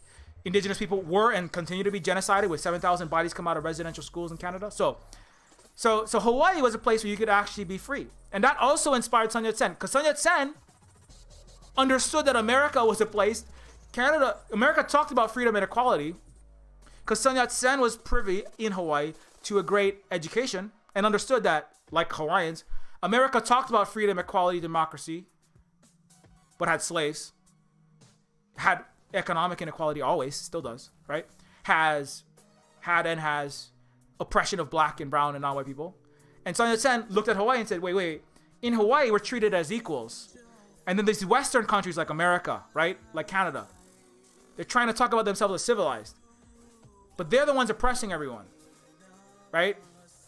Because he was privy to, but many people, because of colonialism, were not privy to this education in China, unfortunately, right? Because he would even say that. I lament that the Chinese do not have the level of education that I'm able to get in Hawaii. Now, the Westerners like to say, well, it was a Western education. I would argue it's not a Western education. It was an indigenous Hawaiian socialist education, an anti-imperialist Hawaiian education that gave Sun Yat-sen what he has. But the Western illegal occupying state of Hawaii and all of its gusanos like to say, oh, Sun Yat-sen was so civilized by America and Europe. No. Europe and America didn't and still don't educate 99% of their population. I mean, historically, in this time, only the highborn were privy to any actual like reading at the reading beyond like junior high levels. And also, to this day, right, 54% of Americans cannot read at a junior high fucking level. So America still don't give. And anyway, you can read, but even then, you don't have economics, history, and politics. Like I keep saying, there's no education system when you need it, where you need it. Otherwise, you would already have undone your empire. But that's why you can't have an education system, because you have to live in permanent diseducation. So anyway, Sun Yat-sen was privy, as a small number of people on Earth were, to actual educations in actual socialist indigenous Hawaii, which also inspired him, and he graduated here, right, to return to China after, and that's why Sun Yat-sen remains and fought one of the first, and let me go back to the specific, he had a cultural background of Hakka Cantonese. Father owned very little land, worked as a tailor in Macau. Okay, under a Portuguese colony. Remember, that's a Macau Portuguese Euro colony. Historically, that's what it was. After finishing primary education, moved to Honolulu, Kingdom of Hawaii, where he lived in comfortable life of modest wealth, supported by his elder brother, Sun Mei. How did Sun Mei come into that life of, the Shakang Shahui, right?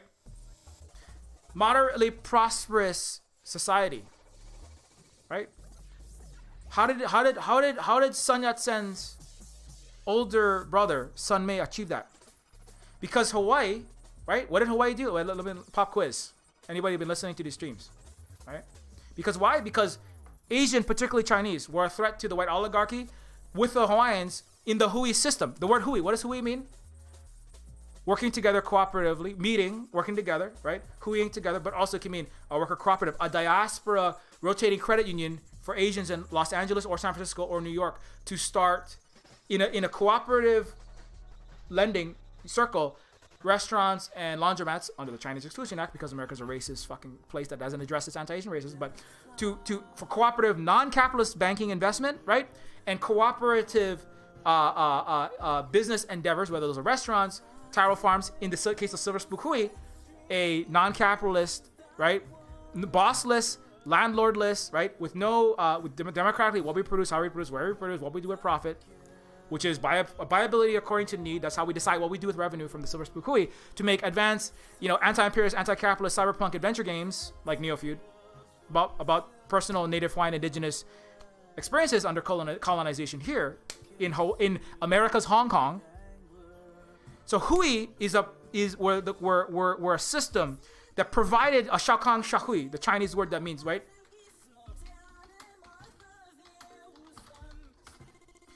It's the moderately prosperous society, right?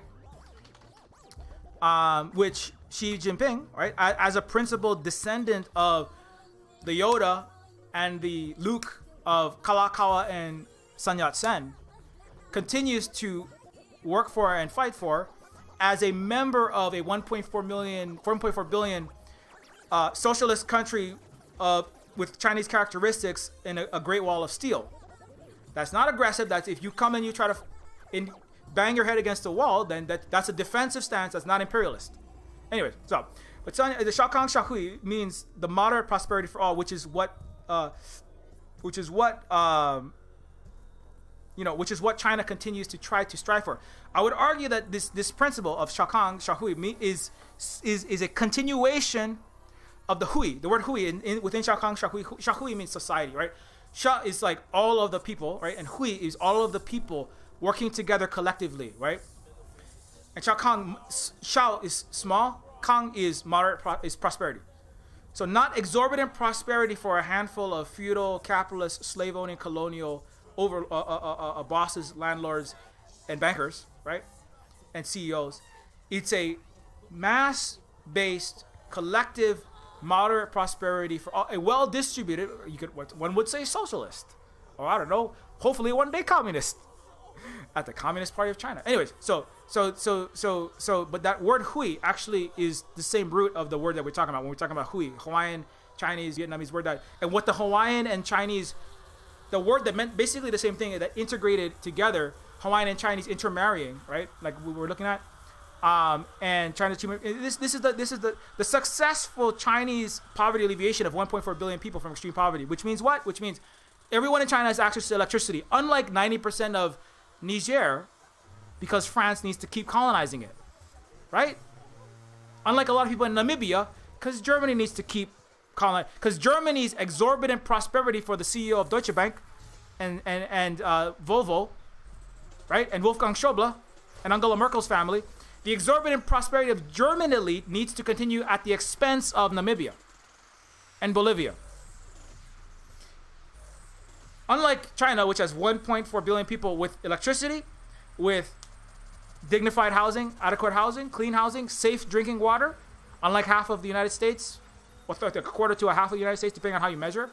It's unclear how much of it, because you can't fucking trust the EPA, which lied about Flint's drinking water. And asbestos has what the body needs, apparently. So look forward to having that in all of your microapartment walls. And getting cancer, that's fun. So clean housing, safe drinking water, electricity, access to basic medical care. America still can't get fucking access to any healthcare. Dying on the side of the highway, getting in a car crash with a fucking steering wheel through your pancreas, bleeding out rather than call an ambulance and be bankrupted and just dying on the side of the fucking highway. 90,000 dead from the universal death care system called the American private healthcare system that is shoveling fucking opium in your... Yeah, opioids in your mouth. Narco trafficking through Macau, Taiwan for the Dutch, and Hong Kong for the British, and Hawaii for the Americans, right? The U.S. used to narco traffic opium into the bodies of the Chinese for trillions of dollars of wealth. Now they opioid traffic fentanyl into American bodies for billions of dollars. They have $30 billion for the Sacklers' wealth. Not quite the same return, but still lucrative for the people that run the country that will never have any left. So anyways, the Xiaokang, the Hui, is very important. That's why I keep coming back to that word. I know it means a lot of different things, and it's not. I'm reading some things into it, but it is an important word that has survived thousands of years of travel across the Pacific with ancient Polynesian and Austronesian wayfinding techniques, like you can see a glimpse of in Moana. Yet across the thousands of years of migration and thousands of years of linguistic separation, the word remains across all these cultures, and I think that it reveals the depths of the importance of the value of cooperative working together for mutual benefit. The word that means Mandarin, the Mandarins of the Chinese dynasties, which all of our indigenous peoples had problems. We have gotten better over the years as well. I'm not saying that we're like perfect societies, no. But the Mandarin system, the meritocracy that even Voltaire described, that Baron Montesquieu denied because he was what? Because he was a feudal aristocratic oligarch, which Europe has had and never stopped having. Now they're just a multi-billion-dollar brother and sister that made all that Nazi money, and Germany didn't fucking deal with it because Germany had 70% Nazis in the government after the United States installed them after World War II. Anyways, after Bretton Woods. So when you have a moderately prosperous society, that's part of just following the values. Right? And the Mandarin were the people who had merit, whether that was in dealing with pandemics. China has hundreds of pandemics that they've recorded actual history. America can't barely figure out what the fuck happened in the Black Plague. America can't figure out what the fuck happened yesterday because they're too busy reading fucking BBC about how the Afghanistan war was good actually, and we just slipped in the gravel, and that's why fucking $21 trillion was lost. But the Chinese have actual history. You know, they have dialectical materialism because you have to have history. You have to have true history to have dialectical materialism, to do what Marx calls dialectical materialism, Marxism, socialism, address things with a comprehensive historical perspective. If you're basing your history off of bullshit history, you can't do dialectical materialism. It's part of why America and the West will never have a left, so they can get fucking history. You can't have history till you address your whiteness. Because white history, that's why they're pissed off about settlers. Settlers is just saying a little bit of true things. You can't handle settlers, you're never going to have a fucking dialectical anything. And you're going to never have a left. So anyways, settlers is like, fuck, hey, there's some anti-Asian hate here. There's not some, there's like fucking mountains of it. But I had an 8-year degree Marxist philosopher, so-called critical thinker, couldn't handle even that little bit of like, hey, you know, sometimes the white working classes failed because they didn't unite with their Asian workers and their black workers. Professor in Marxism. Actually met and talked to Richard Wolff. Didn't talk to him enough, obviously. Anyways, so to have a moderate prosperity for all, you need to have those, you need to understand history, and you need to live by those values. Which, you know, China is not, again, you can understand history and you still make mistakes. Like Luna would be like, yeah, Vietnam, we made a lot of mistakes. We could have done this differently. We could have done that differently, but you know. But at least we're operating from the place of honesty about who we are, about who the world is. I mean, as best as we can get it. That's a big problem with the West, is they can't winning arguments, not just in the online left, in the entire world, right? Whether that's in the workplace, the office, even some cooperatives, in communes, in the real world. And that's why they fail again and again and again, right? Winning arguments and being right despite knowing that you're wrong, and just kind of gaslighting and saying words, you can tell that a white guy is doing this because the white guy starts talking and then all of a sudden starts using big fucking long ass words like oxymoronical and bringing out dead white guys because they know that they're kind of wrong, but they want to look like they're right by using big words and gaslighting people and just saying things with a white confident tone. And that tendency to want to be right rather than admit wrongness and just accept the education is, and that is really central to this everything that we're talking about, right? Big reason why you can't have a left in the West. So it doesn't mean that you know, Hawaii and China and Vietnam are like perfect. The Silver Spook Hui has made mistakes, and we will make more mistakes. And the second that I start going, hey, I got the answers. Buy my $73 book on Amazon. Okay? Silver Spook's Indigenous Partially Automated Anarcho-Socialism. This will save your life. You know? This will save your country, and you have a based socialist country, anarchist country in no time. If I start saying shit like that and I have the solution or some bullshit, that means I've gone full stormtrooper with leftist characteristics like most of the West. And you should stop listening to me. I'm gonna say that so you can look. If Future Spook ever comes out and starts saying that kind of stuff, stop listening to me immediately. Go back and watch the stream again and then stop listening to me. Because that means that I don't know what the fuck I'm talking. Because I've lost whatever indigenous Hawaiian, actual Hawaiianism with socialist characteristics that I had, and I'm like throwing it out the window. I've lost Aloha Kuleana Pono, which predate the word socialism, and I've thrown Aloha out the window. I've set fire to Pono, and I've took my Kuleana and I've betrayed it. That's, if I ever say shit like, I have answers for you, you listen to them. And if I start gaslighting people, I don't know, you know, not to say that I'm like, I can get like, of course, you know, combative about things. But you know, but part of that is just my internal like stormtrooperness. But part of it is just my internal trauma and frustration at a lot of nonsense, and I don't know, having my language and culture banned and being upset about that. It's very upsetting when you lie to you about who you are and you're told that because I'm brown, I'm backwards, 3/5 of a human being, and all my people were illiterate savages, and we were saved by America, and they gave us the lectures. You know, it's very upsetting whenever I think about that, and then I get upset, and then I start speaking from an upset place. But at the end of the day, if I ever say like, you know, I have answer, I don't need, you know, you want to donate to the Patreon, you donate to the Patreon. But like, if I ever start like selling expensive education and just like having I don't know, just like, I don't know. I can't think of it. But that's failing to be in good faith dialectical, actual aloha kuleana and pono in a global socialist project against imperialism. So anyway, and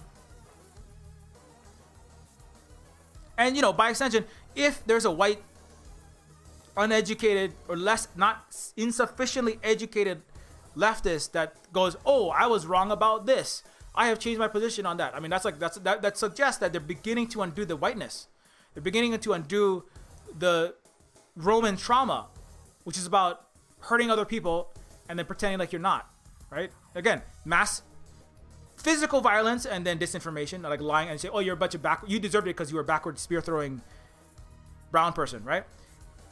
Or lying about land back and being disingenuous and not educated and having a bunch of white people on a panel, and then committing, like, really, you're really hurting indigenous people when you do that, and black people as well. Because now Professor Flowers, like, all of these leftists all over the place are saying, please don't kill me, black people. This is doing harm to people that could be comrades and allies, and you're just promoting bullshit for your little, So you can come clean on that and be like, oh, that was probably not a good thing to do, and I'll try not to do that, right?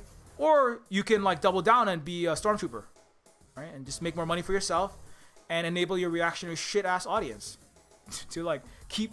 Not just enable your reactionary audience to continue to fail to address internal bigotry, racism, and secondary contradictions that they must address in order to have successful any kind of change. Or definitely socialist and anti... you want to have the healthcare and the housing and stuff like that? Do you want it? Or do you want to just, like, have a selfish little career for yourself as America burns?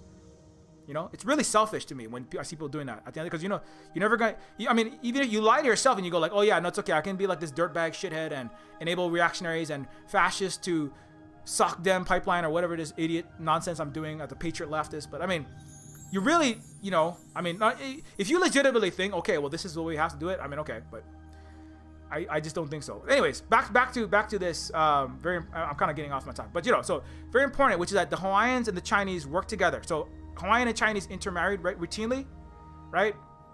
Why? Because the Chinese didn't ban the Hawaiian language, right? The Hawaiians didn't ban the Chinese language. The Chinese didn't force the Hawaiians to work for starvation wages as an oppressed people in their rice paddies for a handful of Chinese capitalists to make exorbitant prosperity, right? Exorbitant kang, right? Shakang, moderate prosperity. Hawaiians weren't put into plantations for Chinese to make exorbitant prosperity for a handful of Chinese to become rich and powerful at the expense of the Hawaiians. And the Hawaiians didn't put the Chinese, right, for an exorbitant prosperity for a handful of Hawaiians. Because that's not this is not the way that the Hawaiians and Chinese, like, not perfectly, but that's not the way that they, as a collective, deep, multi-hundred and thousand-year-old culture, that was also learning and growing and changing dialectically in the time. That's just not the way that the Hawaiians and Chinese at scale saw the world, right? And this is easy to glance over if you are a monolithic imperial who denies the respect and the understanding of other cultures too, which is hugely problematic in the West. They don't have the capacity to even understand the Chinese. Really, really try. Or the Hawaiians, I argue. This is why people think Hawaiians all just dancing hula and lived in mud huts. Because they don't listen to Silver Spook. Silver Spook would say shit like, in the third person, Silver Spook will talk in the third person and say shit like, Hawaiians are the most advanced, technologically, politically, social advanced country at the highest literacy rate.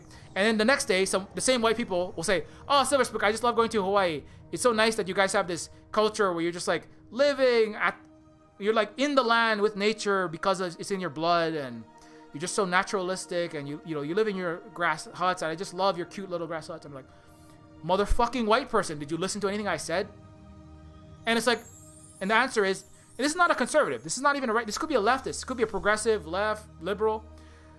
They actually care about Hawaiians, but their Western exceptionism and their deafness to indigenous, non-white, non-Western people and their ways, and their just like complete giving and just their brainwashing by their historical ruling empires that require noble savage for liberal and leftists of the empire, and savages like spear throwers for the right wing. So go, oh, they're dangerous, right?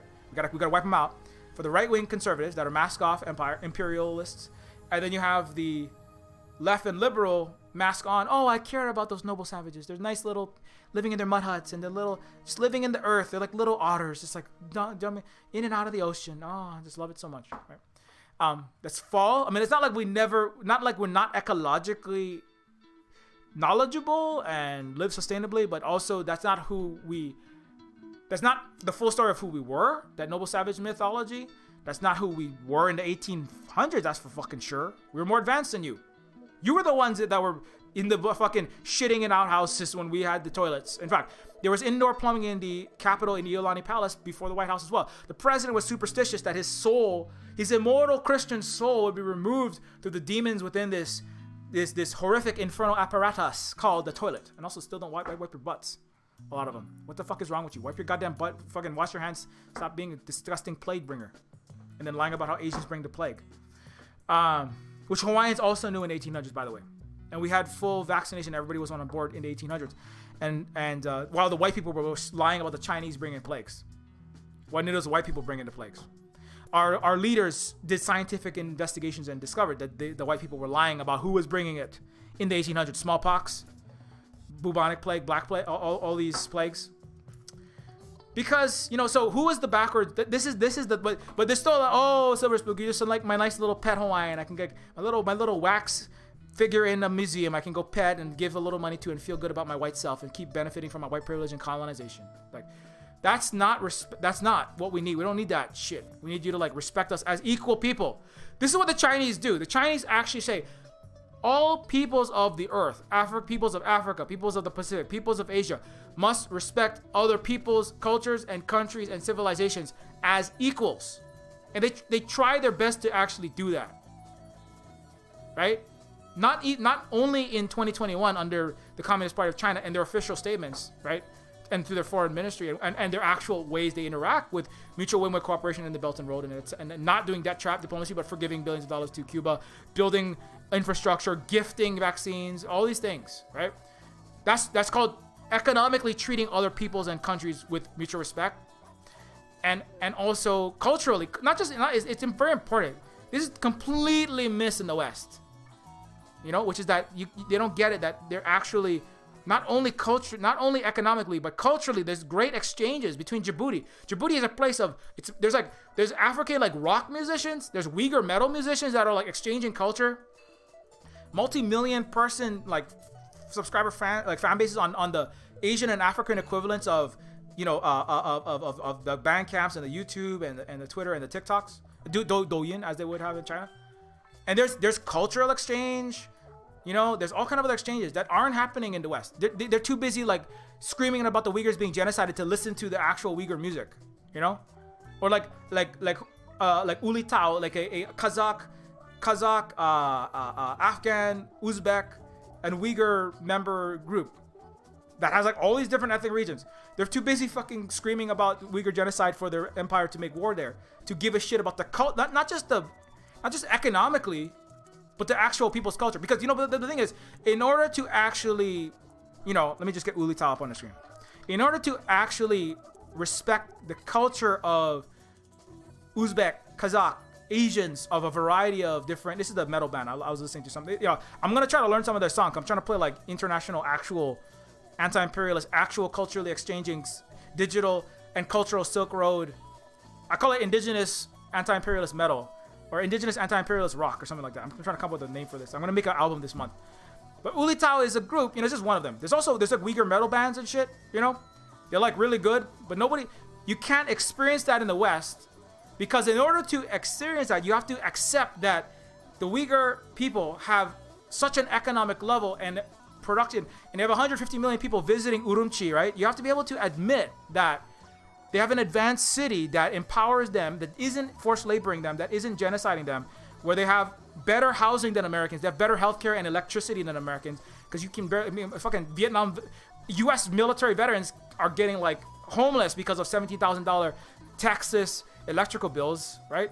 When the Uyghurs have access to all these things, and you have to admit that they're doing okay, and you might be called a genocide denier in left, right, and center circles in the West if you say that, because you might lose your Twitter account.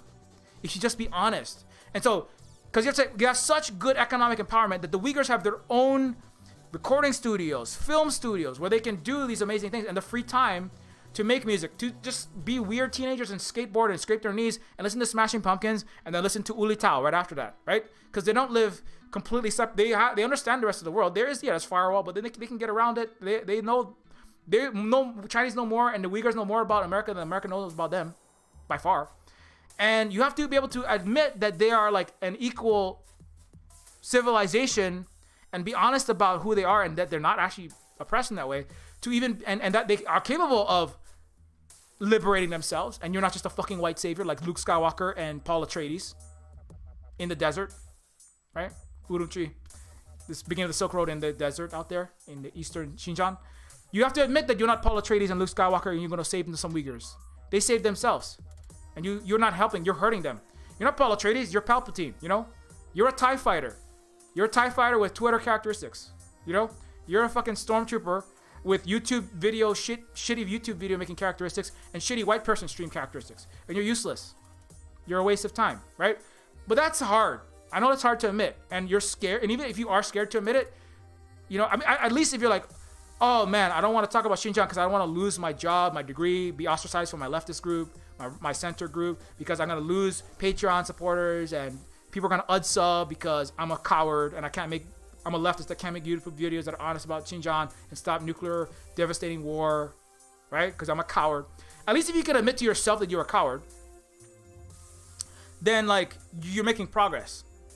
You still might like not jeopardize your career as a professor, as a corporate executive, as a corporate worker, as not piss off your friends and family and be called a tanky authoritarian genocide denier and lose your Twitter account, lose your YouTube account, right? Because you said a positive thing like the girls from Guli about Xinjiang. And they got their fucking account deleted from Germany. There's a German attacked by death threats from Germans. Girls from Guli is a Uyghur Chinese account that was very successful in China, and then talking about their lives and this is where I'm shopping in Kyrgyzstan and across the border, and here's my favorite music artist. Here I am, you know, like iTuna, like here's another one, you know. I'm waiting for iTuna to get fucking deleted off of YouTube, you know. Fucking wait, what is it?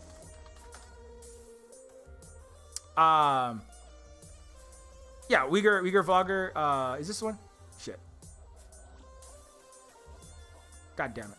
No, that's not that one. It's the wrong one. Anyways, it's a Uyghur vlogger, but you know, and you know, you say something positive about yourself, and you're just like trying to delete you. Here's me and my family. My brother got free college, right? Here's the mosque that we go to. We're free to practice at the mosque, right? Let me see. Yeah, this is iTuna. iTuna is a Uyghur vlogger. He's like just talking about like, here's my clothing, here's our dances, here's our language, here's where I go and like, you know, get my education and we can speak English, right? And you know, and so iTuna gets, you know, I'm just waiting for her to get into some deep trouble with YouTube when people figure out what the fuck is actually happening there, you know? Like what happened to girls from Guli. This happened to lots of other people. This happens to Danny, right? So I know you're a coward and you don't want to say shit because you're afraid, because you know your Western empire is useless. You're gonna lose your account when you say true things, or you could. If you have a 200,000 sub YouTube account, you need to make money from it. I mean, I understand. You gotta pay your rent and shit like that. But at least look at yourself and go, okay, I can't do this now because I need to survive Western capitalism and I need to make $3,000 a month from telling reactionary, never will be leftist white people that they're okay and not talking about Xinjiang, honestly, right? Doing things that could actually stop global imperialism and capitalism, right? Like stopping the military industrial complex from eating all of your healthcare, housing, roads, and infrastructure. That will never stop till you be honest about it. So just be like, oh, I'm a coward and I want to save myself rather than save the world as part of an anti-imperialist, actually anti-capitalist project. Just say, I'm a coward.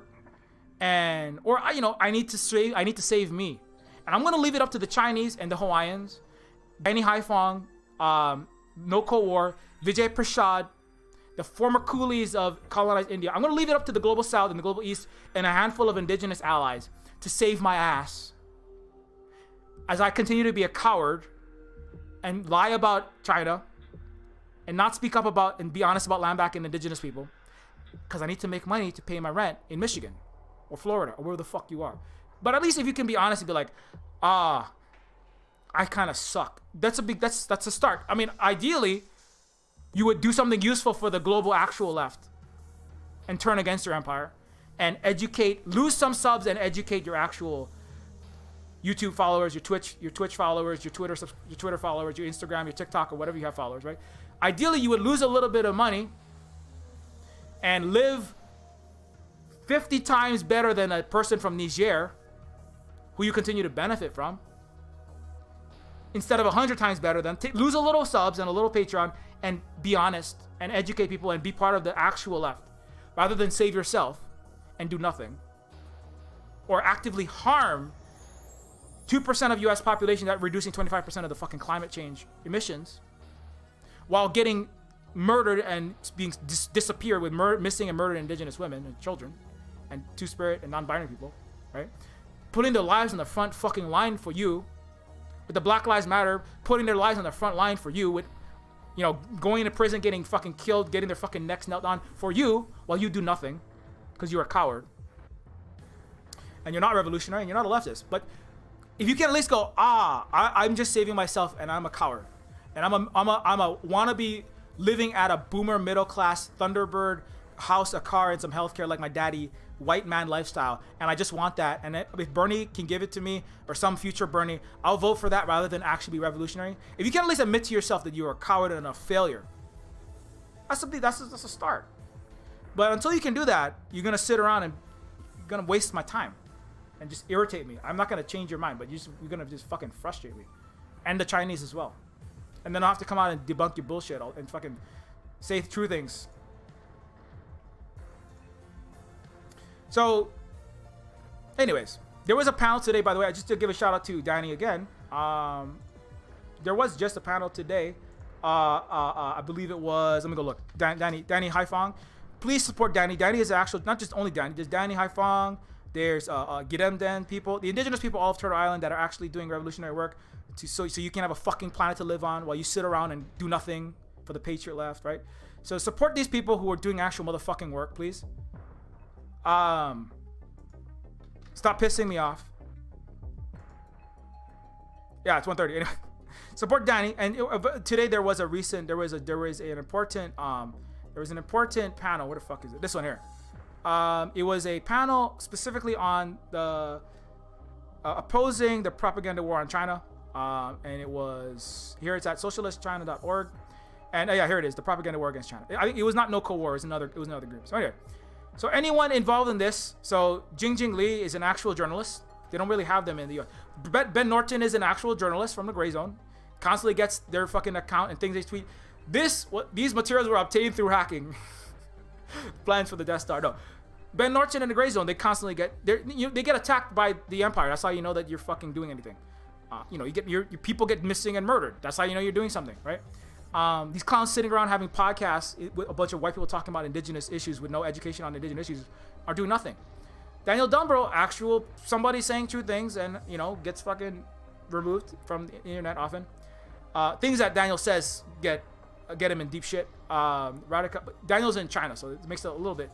Daniel has even said, Daniel's honest. Daniel's like, if I was a pub owner in Canada, because Daniel's originally from Canada, I would not be doing a lot of the activism and saying things that I'm saying right now, because it would be dangerous. So, I mean, we gotta be honest. It's hard. I know it's hard. I know you're gonna lose. You're gonna lose friends. You're gonna lose business and family and friend connections.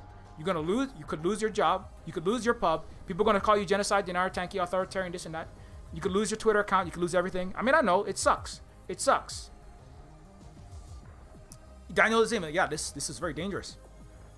But don't be a coward. Danny Haifong, all these people. Chow Collective. Also, congrats to there was a Vietnamese collective that just started up. Very important new side of information. Anyway, it is 1:30. I gotta get through this. So anyway, what we have is back to the actual Luke and the Yoda.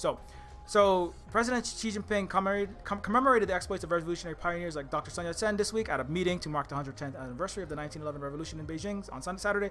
In a speech at the Great Hall of the People, she urged the Chinese people at home and abroad to continue to emulate and carry forward the pioneer spirit and work together to realize rejuvenation of the Chinese nation. So anyway, So again, Sun Yat-sen is a very important figure. Back to what I was talking about with this person.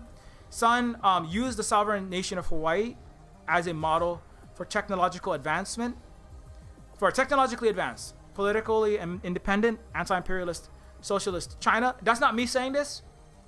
That's from a Western Death Star outlet, Wikipedia, in fact. Again, I like using that because it's not somebody who has an interest in fucking saying nice things about Chinese socialist revolutionaries, right?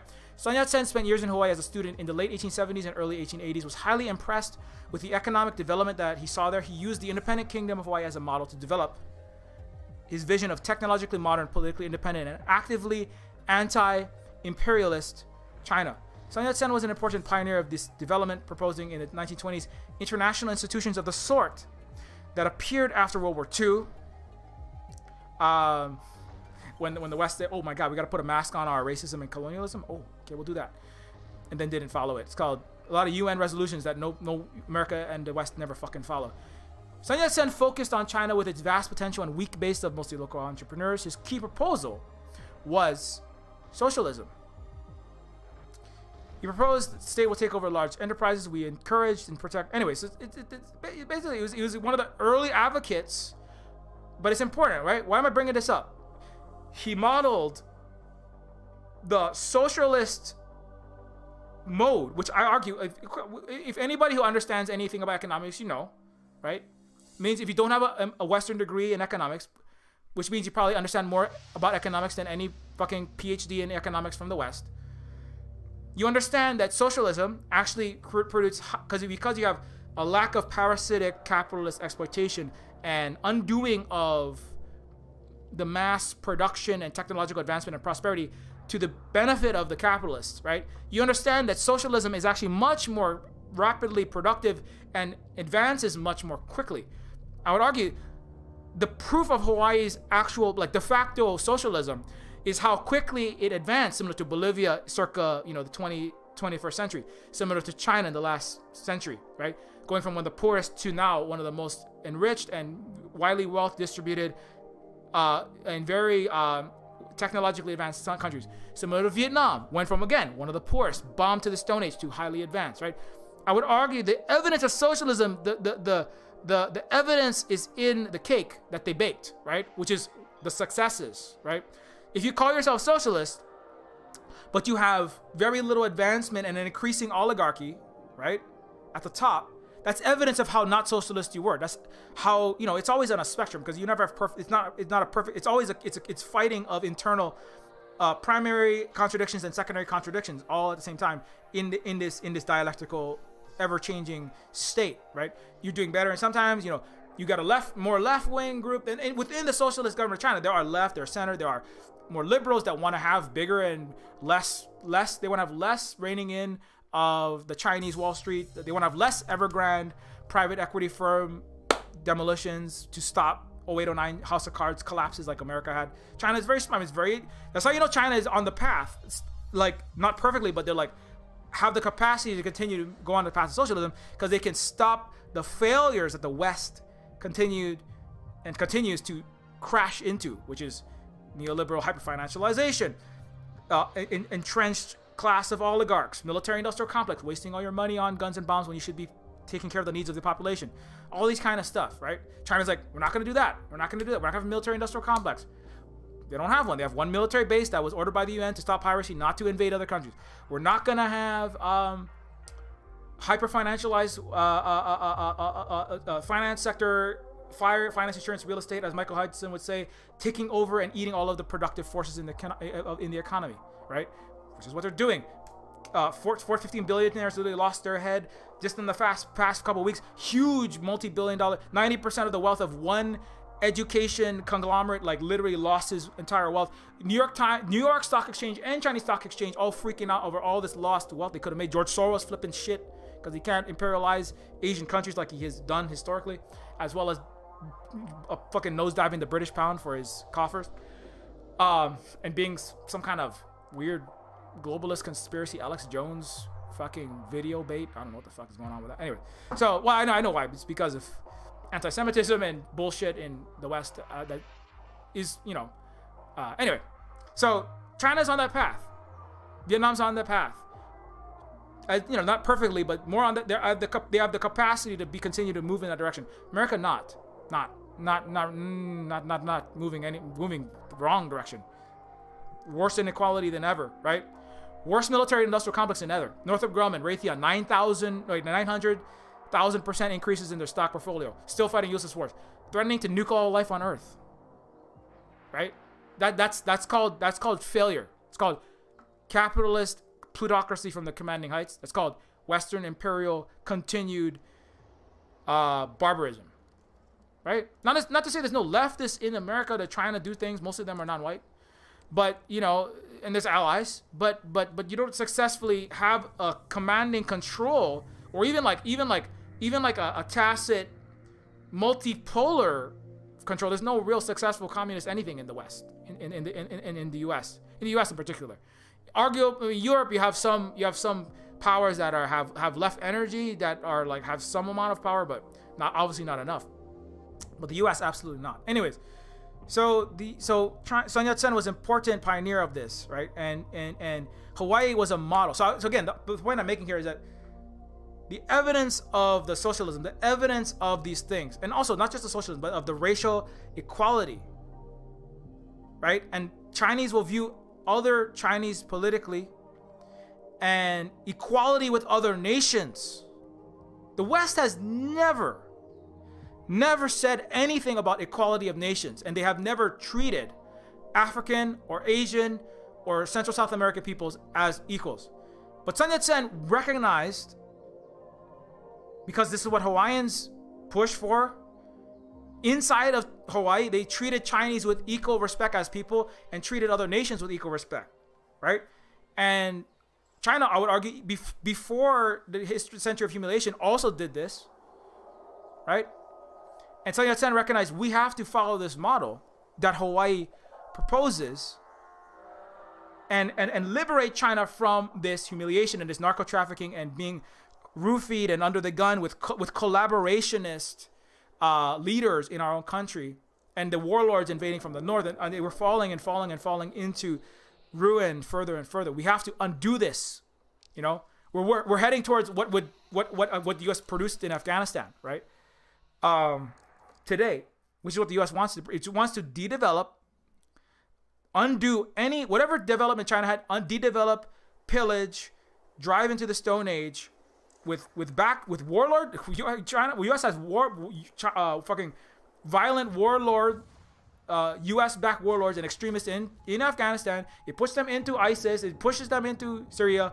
Backs them all over the world, pushes far right in Hong Kong, all over Central South, all the coups all over Central South America, all these extremist far right groups, the Agnes administration, right? All of these violent, brutal, actual authoritarian regimes backed by the United States.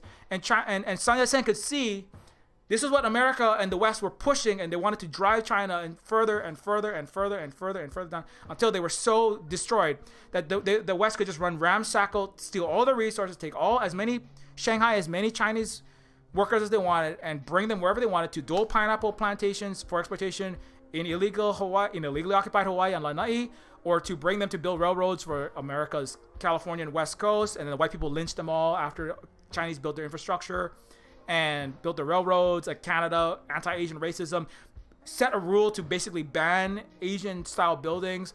That's why Vancouver has a rule: you can only build suburbs or like fucking 100-story megaplexes, because it was believed in that time in British Columbia, right? Same Britain that was pillaging through Hong Kong and continues to, and wants to get its colony back, right? That believed the British, that believed that the Chinese, if you stopped the plague-ridden, backwards, filthy Asian hordes, the yellow peril, right? The Chinese, disgusting, drug-dealing, sick Asians could be removed from Vancouver in Canada if you stop them from building 4 to 8 story buildings, and so they literally just banned them, and also committed horrible racism against Asians. Vancouver today has the highest rate of anti-Asian racism per capita in North America, 800% increase year on year from 2019 to 2020, 2021. I have a friend that lives there, and he's Asian, and it's fucking atrocious. So anyways, so Sun Yat-sen, you know, Hawaiian, Chinese, black, brown, Asian people, we're not fucking blind to. See, the West likes to pretend like, oh, and the brown and the Hawaiians and the Chinese, they just love being civilized. When you read about Sun Yat-sen in fucking Western media and shit, it's like, oh, and then even in Honolulu and these plaques, it's like Sun Yat-sen was just so happy to be enlightened by Britain and America. Motherfucker, no, he wasn't. He was anti-imperialist.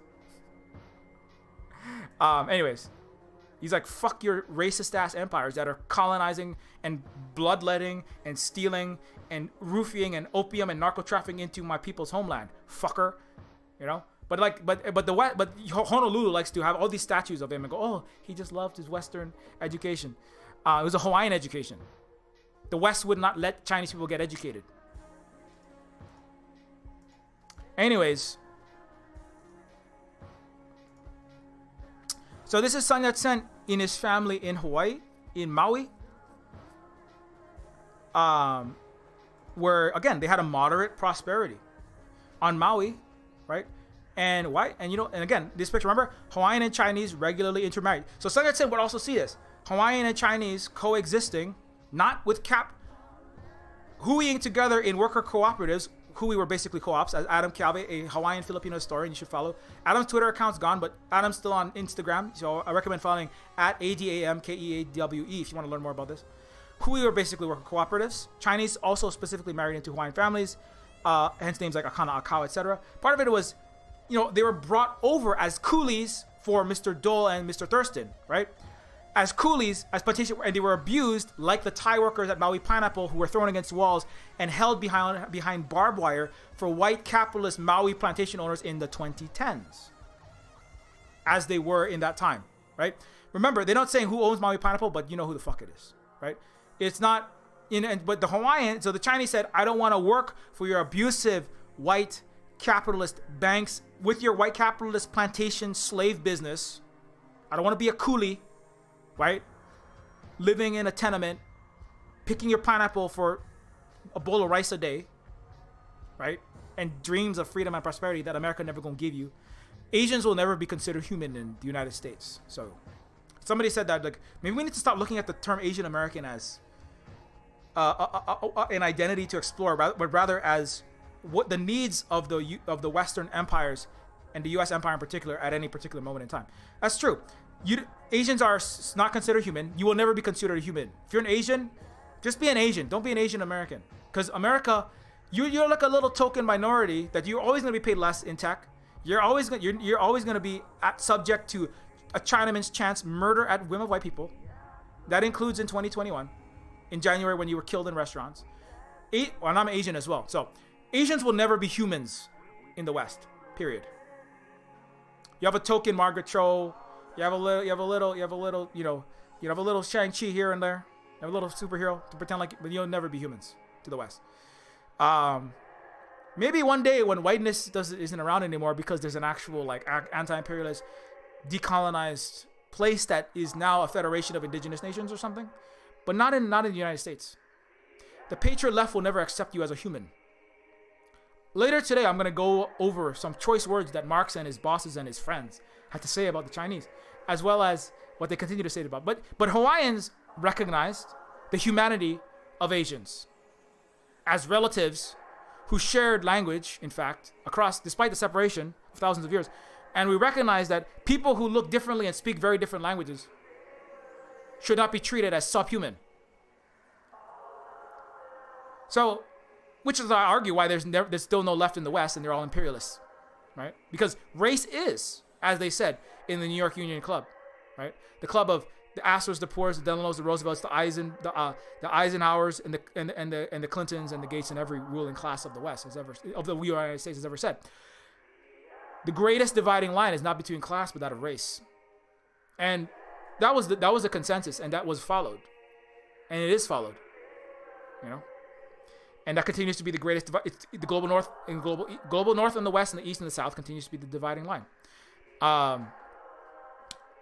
That is the greatest dividing line that maintains the primary contradiction of the capitalist exploitation. But Anyways, so but Chinese specifically married into Hawaiian family. So I'm not saying Sun Yat-sen. I don't know, like I don't have the receipt that Sun Yat-sen has Hawaiian and Chinese relatives.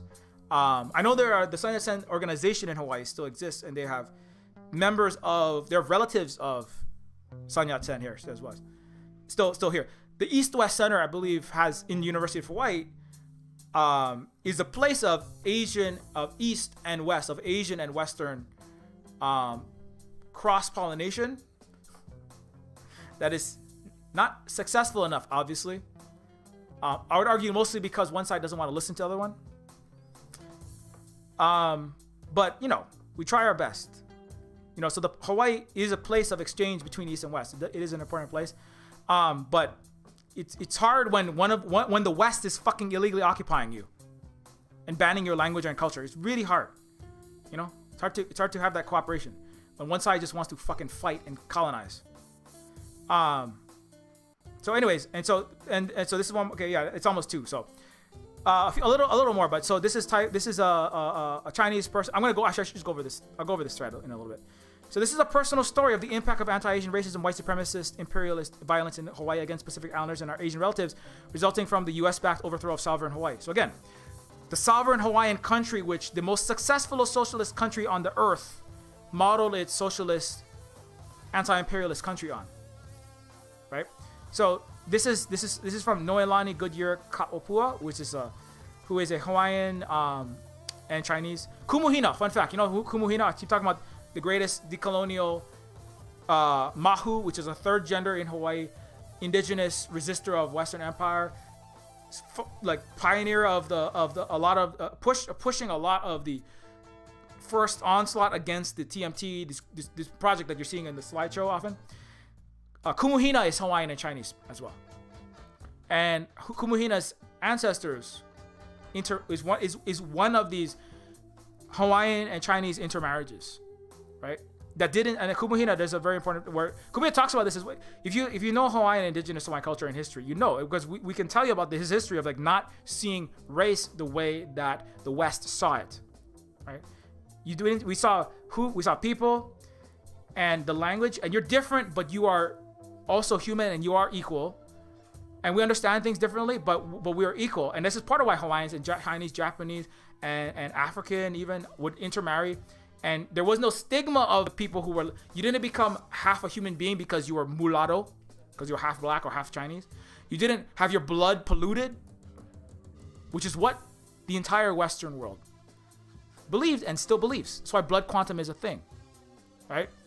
Hawaiian didn't, it was your language, how you were raised, the kupuna, the elders that nurtured you. And you still had ancestral ties. And I explained this in another stream like this week. You could be black with parents that there was a black person that with parents who they didn't know, biological parents, were raised fully hanai or adopted. It means more than adopted. It means becoming a full member of the family. And not the way we see family itself is very different for indigenous Hawaiian culture. But anyway.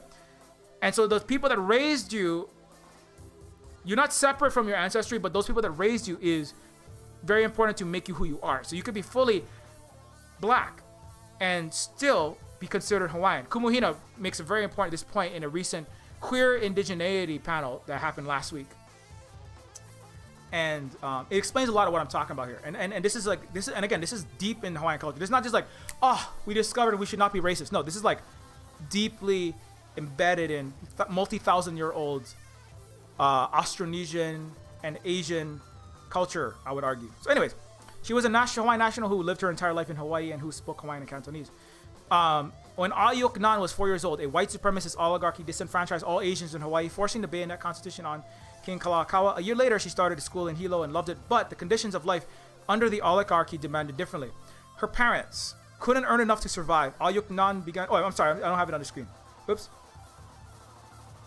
I forgot to put my thing on the screen. Okay, so yeah, so this is who I'm talking about here. This is a family member of Noelani Goodyear Kaopua, who is a Hawaiian, a Hawaiian of mixed ancestry, but is Hawaiian because that's the way we see things, right?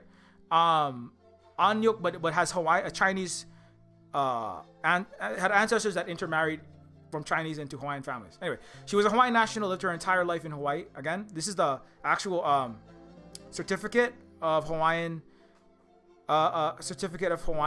citizenship, right? When Anyuk Nyan was 4 years old, Hawaii supremacist oligarchy disenfranchised all Asians in Hawaii, forcing the bayonet constitution on King Kalakaua. Very important. White oligarchy against what? Pacific Islander, Asian, and non-white socialism, I would argue. It wasn't a Hawaiian oligarchy that disenfranchised everyone. It was a white oligarchy under capitalism, forcing the bayonet constitution on King Kalakaua. A year later, she started school in Hilo and loved it, but the conditions of life under the oligarchy demanded differently. Her parents couldn't earn enough to survive. Anyuk Nyan began to care for younger siblings. She rocked Hilo Bay, searching for the fish the fishermen could not sell, taking these home for the family to eat.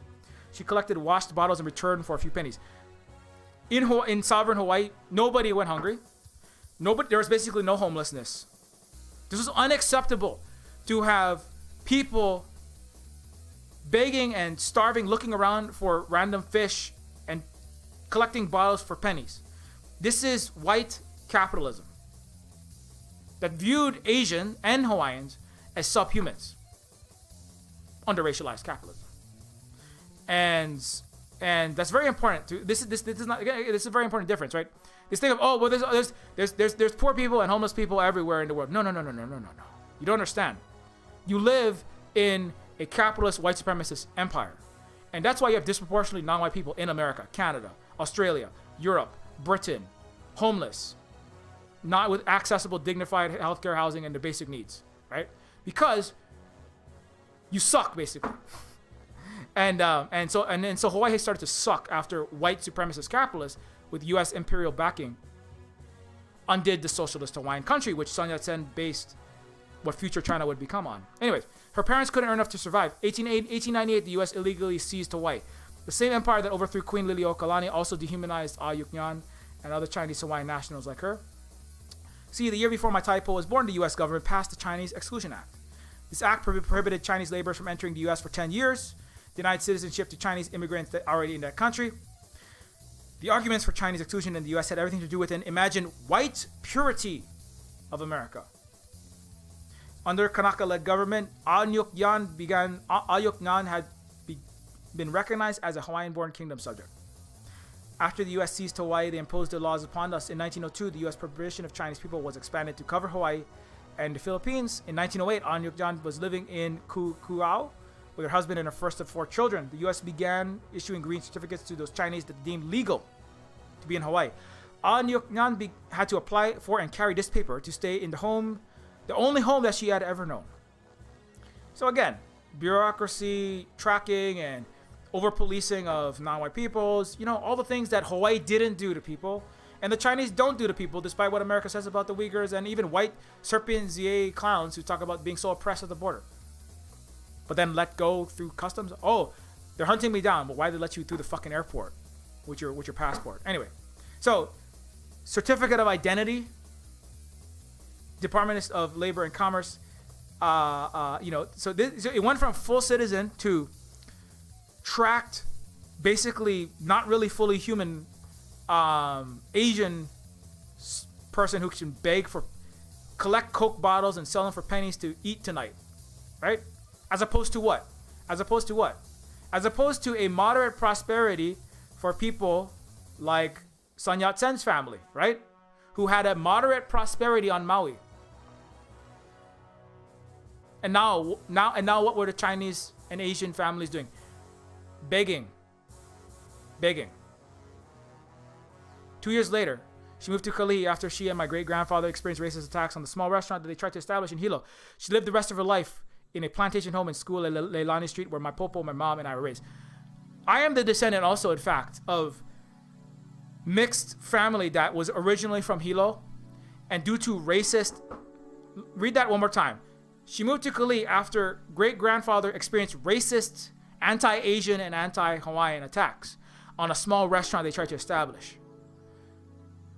In the Hawaiian Kingdom, that was not acceptable. In China, in Vietnam, bigotry, racism, hatred, the right-wing attacks based on differences of ethnicity are not acceptable, not allowed. But America calls it, oh, you need more freedom of speech and freedom of press. You need to let fucking Breitbart and far right newspapers put their bullshit out there, right? And diseducate people about vaccines as well. And that's why you don't have any fucking COVID solutions, because you're a clown failure.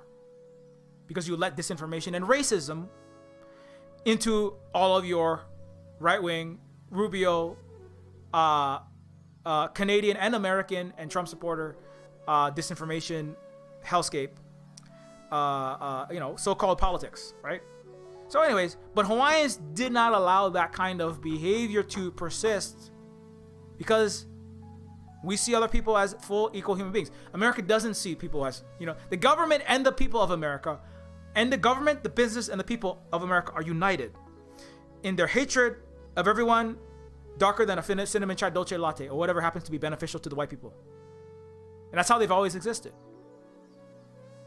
And you will never have the things you need until you can deal with that. And so again, but it's very important to recognize that the racist attacks happen after the illegal overthrow, not during it. Not to say that there's zero racism ever and there's nobody who ever was bigoted ever in Hawaii, but from the commanding heights as a cultural norm, in the same way that the cultural norm is to hui, right? To produce shakang shahui, moderate prosperity for all people, Hawaiian, Chinese, African, whoever you are.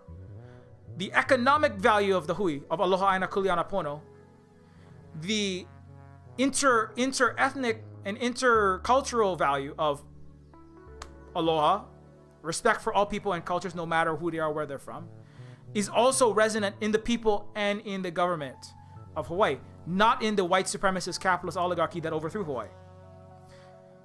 And so anyway, so she lived past the rest of her life in a plantation home, and my family from Hilo moved to Kalihi Valley, where we were treated horribly and ghettoized for the rest of our existence. My father is I am a fourth generation Neofeudal serf from Kalihi Valley, where we lived 22 a house, diabetes, age of 39 of diabetes, Hawaiian, Filipino, Chinese, Dwayne The Rock Johnson lived in the same area. The water comes out poison, right?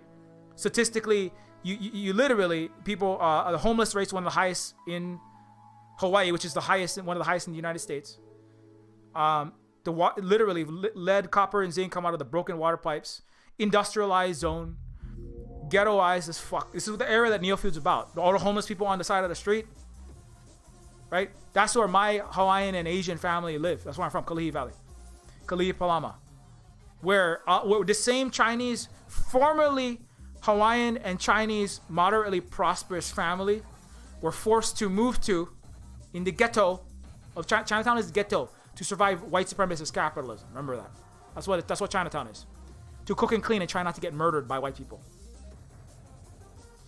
So it's not just a nice little place you can go visit and get some Hello Kitty and a little bit of nice noodles. It's a survival mechanism against your genocide. So that's where my family's from too. And yeah. So anyway, so rest in peace. Anyway, so yeah. So that's just one experience, right?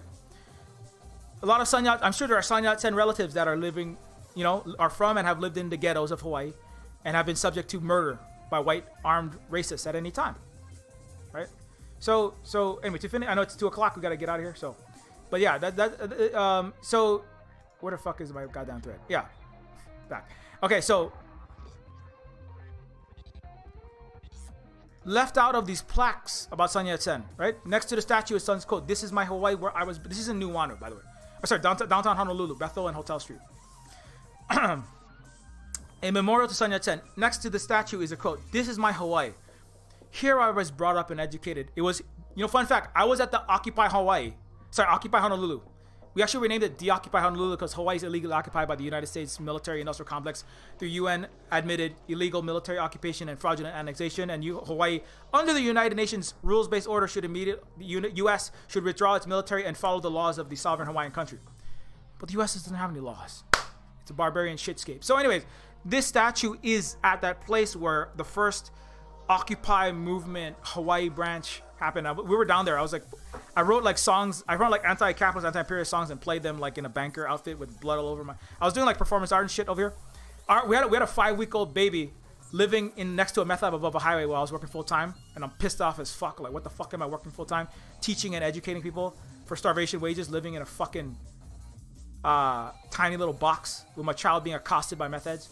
Not that it's, you know, the poverty of violence that's echoing into poverty of drug use, and we're all stuck down there hurting each other. Why the fuck am I living there? Right? As somebody would have, I thought I had a good degree, but probably not good enough. Anyways, but you know, next to the statue is Sun's Coat. This is my Hawaii, and I was brought up and educated here, and it was here that I came to know what modern civilized governments are like and what they mean. Now, what they don't, what the illegal occupation of Hawaii's Gusano imperial state of Hawaii, because the state of Hawaii is a legal fiction that is taking money for a handful of sellout Hawaiians and Chinese and Japanese like David Ige and Daniel Inouye to back the U.S. military-industrial complex to pillage China and disenfranchise more Native Hawaiians for the continued disproportionately white oligarchy and foreign big capitalists to liquidate Hawaiian bodies and land and resources and culture. And what's missing from that illegal state of Hawaii statue is it was sovereign country of Hawaii, not the illegal U.S. state of Hawaii that inspired Sun Yat-sen. Not the overthrow and the racist capitalist state that I just showed you. But they don't say that in these little statues that they put around. They don't put that up. And that's part of the lie, the perpetual lie that you will be in when you go to any museum in the illegal state of Hawaii, basically. When you come to Hawaii, they're not going to tell you this shit about these actual revolutionary movements, the actual anti-imperialism, the actual indigenous Asian and Pacific collaboration and cooperative socialism that Hawaii and China work together with, represented in Sun Yat-sen and in Kalakaua, that nobody wants to fucking talk about. Because they're cowards. Just like all of the Western so-called left. And the industrialization that banned our language and culture, banned our universal health care, and then incinerated Asians and Hawaiians in our homes and business. So this is, you know, 1894 Republic of Hawaii was declared. Sanford B. Dole, you know Mr. Pineapples? Mr. Pineapples and Sugar, Mr. Fruit Company in Central South America, Mr. Draining the Veins of Latin America with millions of suffering and enslaved people working for his United Fruit Companies and these white capitalist colonial just horrorscapes that they exhibited upon the people of Peru, Bolivia, etc., right? Central South America. That's the same Dole. The illegal overthrow backed by Mr. Dole and his brother. Larry Ellison took over from Dole's pineapple plantation on Lanai. He owns the entire fucking island now. The day that is celebrated for independence of the U.S. is built upon the independence taken from my ancestors. Anyway, so this is what, and this is another. So, oh well, America didn't commit any actual genocide, though, right? I mean, no. Well, you see what they don't leave out is that this is a scene of after they ghettoized people in the Chinatown of Honolulu, Kalihi-Palama. Then America blamed Asians for plague and sickness, despite whites disproportionately having the plague and sickness, as investigated by our elected leader, Liliuokalani, and the Kinta, a literal ship that had white sailors that were dying of the plague, and then they had a handful of Asians, and they blamed it on the Asians when the ship docked, and it spread the plague to Hawaiians, very vulnerable because of our indigenous people and our lack of a lot of the antibodies, just etc. And the white sailors lied about the Chinese bringing it in. But Liliuokalani did her own contact testing and tracing, in fact. Hawaiians had this ability to do what the Chinese and the Vietnamese do that America and Europe can't do because you're fucking failures. Contact testing and tracing, dealing with pandemic with non-pharmaceutical measures. Anyway, so Liliuokalani discovered by asking and interrogating and testing many people, only a handful of Chinese had gotten the sickness, and they only had mild cases of some kind of sickness. It's not even clear that it was the plague. But that multiple white members of the crew had died. You know why? Because they don't have any fucking sanitary measures. They don't wash their ass or their hands. And then they say that the Asians are the dirty ones, right? Just like America's going, Asians are the dirty ones. They're the ones dealing with the pandemic. You're those sick fucking people that don't want to get a shot or a mask. So anyways, this is what they did to Hawaiian and Asians. They forced us to strip down, humiliated us, blasted us with water, had Hawaiians and the Chinese, all of our homes and businesses were incinerated. With 31 separate set fire. They go, oh, it was accidental fire. When you come to Honolulu, you're going to come to Honolulu, you're going to see a little plaque. Oh, here's where Chinatown, because they were so stupid about how the Chinese built their houses, they accidentally set themselves on fire. There were 31 intentional fires set by the Department of Safety and Health under the illegal occupying white supremacist capitalist oligarchy, backed by U.S. gunboat diplomacy. That did what? What did they do? Oh, that's right. The people in Chinatown ran for their lives, but they were horrified to discover that they were not allowed to leave the Chinatown. The survival mechanism against your ghettos, against your genocide, right? And your mass lynching and your racist attacks. The people of Chinatown ran for their lives, but they were horrified to discover they were not allowed to leave that area during the 31 intentionally set fires based on racist, dirty Asian plague projection. Lies, basically, by the white capitalists. Guards, police officers, and white citizens, all armed, forced anyone trying to escape back into the blazing quarantine zone. So they basically incinerated Hawaiian and Asians. They don't care to record who. They're not really humans, are they? No. They're not humans. They don't care. They don't care how many people died in New York in January with a white guy smashing their skulls in who hasn't seen justice. They don't give a fuck. And they don't give a fuck in 2021. They didn't give a fuck then how many people died in this fucking fire that set my family's Kalihi Palama houses on fire and businesses on fire. Right? You don't care. You still don't care. White victims of the plague were housed in posh hotels. Oh, no. Well, you see, it's just an accident. You know, oh, with a lot of tuberculosis in the indigenous people in Canada's residential school. It was an accident. You know, it's just some kids, you know, just who knows? It was a wild time, man. It was weird. Just stuff happened. You know, it was a bad call, Ripley. It was a bad call. Who knows? Some kids just got lost and buried by the 100,000. That's what my dad continues to say to me because he's diseducated by the West. He has a master's degree. Read more books than me, but it's diseducation if you read white Western books from the New York Times bestseller list. So my dad continues, and the same thing that's what they say about, oh, well, you know, there's some stuff got set on fire accidentally, on purpose 31 times, actually. And who knows, somebody got burned, who knows, you know. And also we had to do it because it was just important sanitary measures to make sure that we didn't spread the plague. You know, it's very important. Well, why did you house the white victims who were disproportionately bringing the plagues in by actual medical scientific examinations by the native Hawaiians, not by your unscientific white medical community that's too busy ripping out the uteruses from Hispanic people at Erin County, Georgia? To this day, white victims were housed in posh hotels rather than being housed in disinfection camps, stripped naked, having all their houses and their bodies incinerated. Anyways, but no, there won't be an America before they deal with this kind of shit. They can't touch this. They're never gonna touch this shit. I'm just gonna be frustrated about it for a long time, and then there won't be an America. More on the shit. You want to more? But anyway, it's 2:14. You want to learn more about the shared history of Hawaii and Hong Kong as places of invasion? Read this whole You can read this whole thread. Very important thread about everything I just talked about. More about Mr. Dole Pineapple adds that after he colluded with the U.S. to overthrow Hawaii and depicted us as sexualized, domesticated savages. No, there's savages. That's the right wing. There's noble savages. Oh, I want to liberate some Uyghurs and some Iraqis and the Uyghur and the Gulf War Naira babies. That's the noble savages. And then there's the sexual savages. That's I want to get me love you long time Vietnamese Asian women to violate their bodies, right? Because I'm a sexpat, and then I accuse actually the handful of like good white dudes like EJ of being sexual abusers of Asian women. Really gross, but normal thing for white people to do. Just accuse other people of what you are.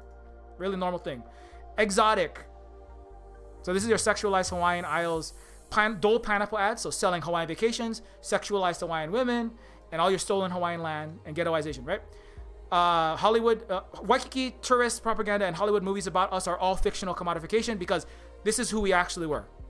Remember that. Okay, whenever somebody said, try to undo your internal racism and all the bullshit that all of the 51st dates, Hawaii 5-0s, and Magnum PIs have installed into your white brain. Okay, try to remember, if you can, Hawaiians were more advanced than the entire Western world.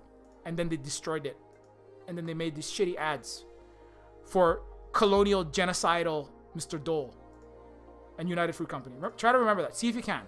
If you can't, I understand.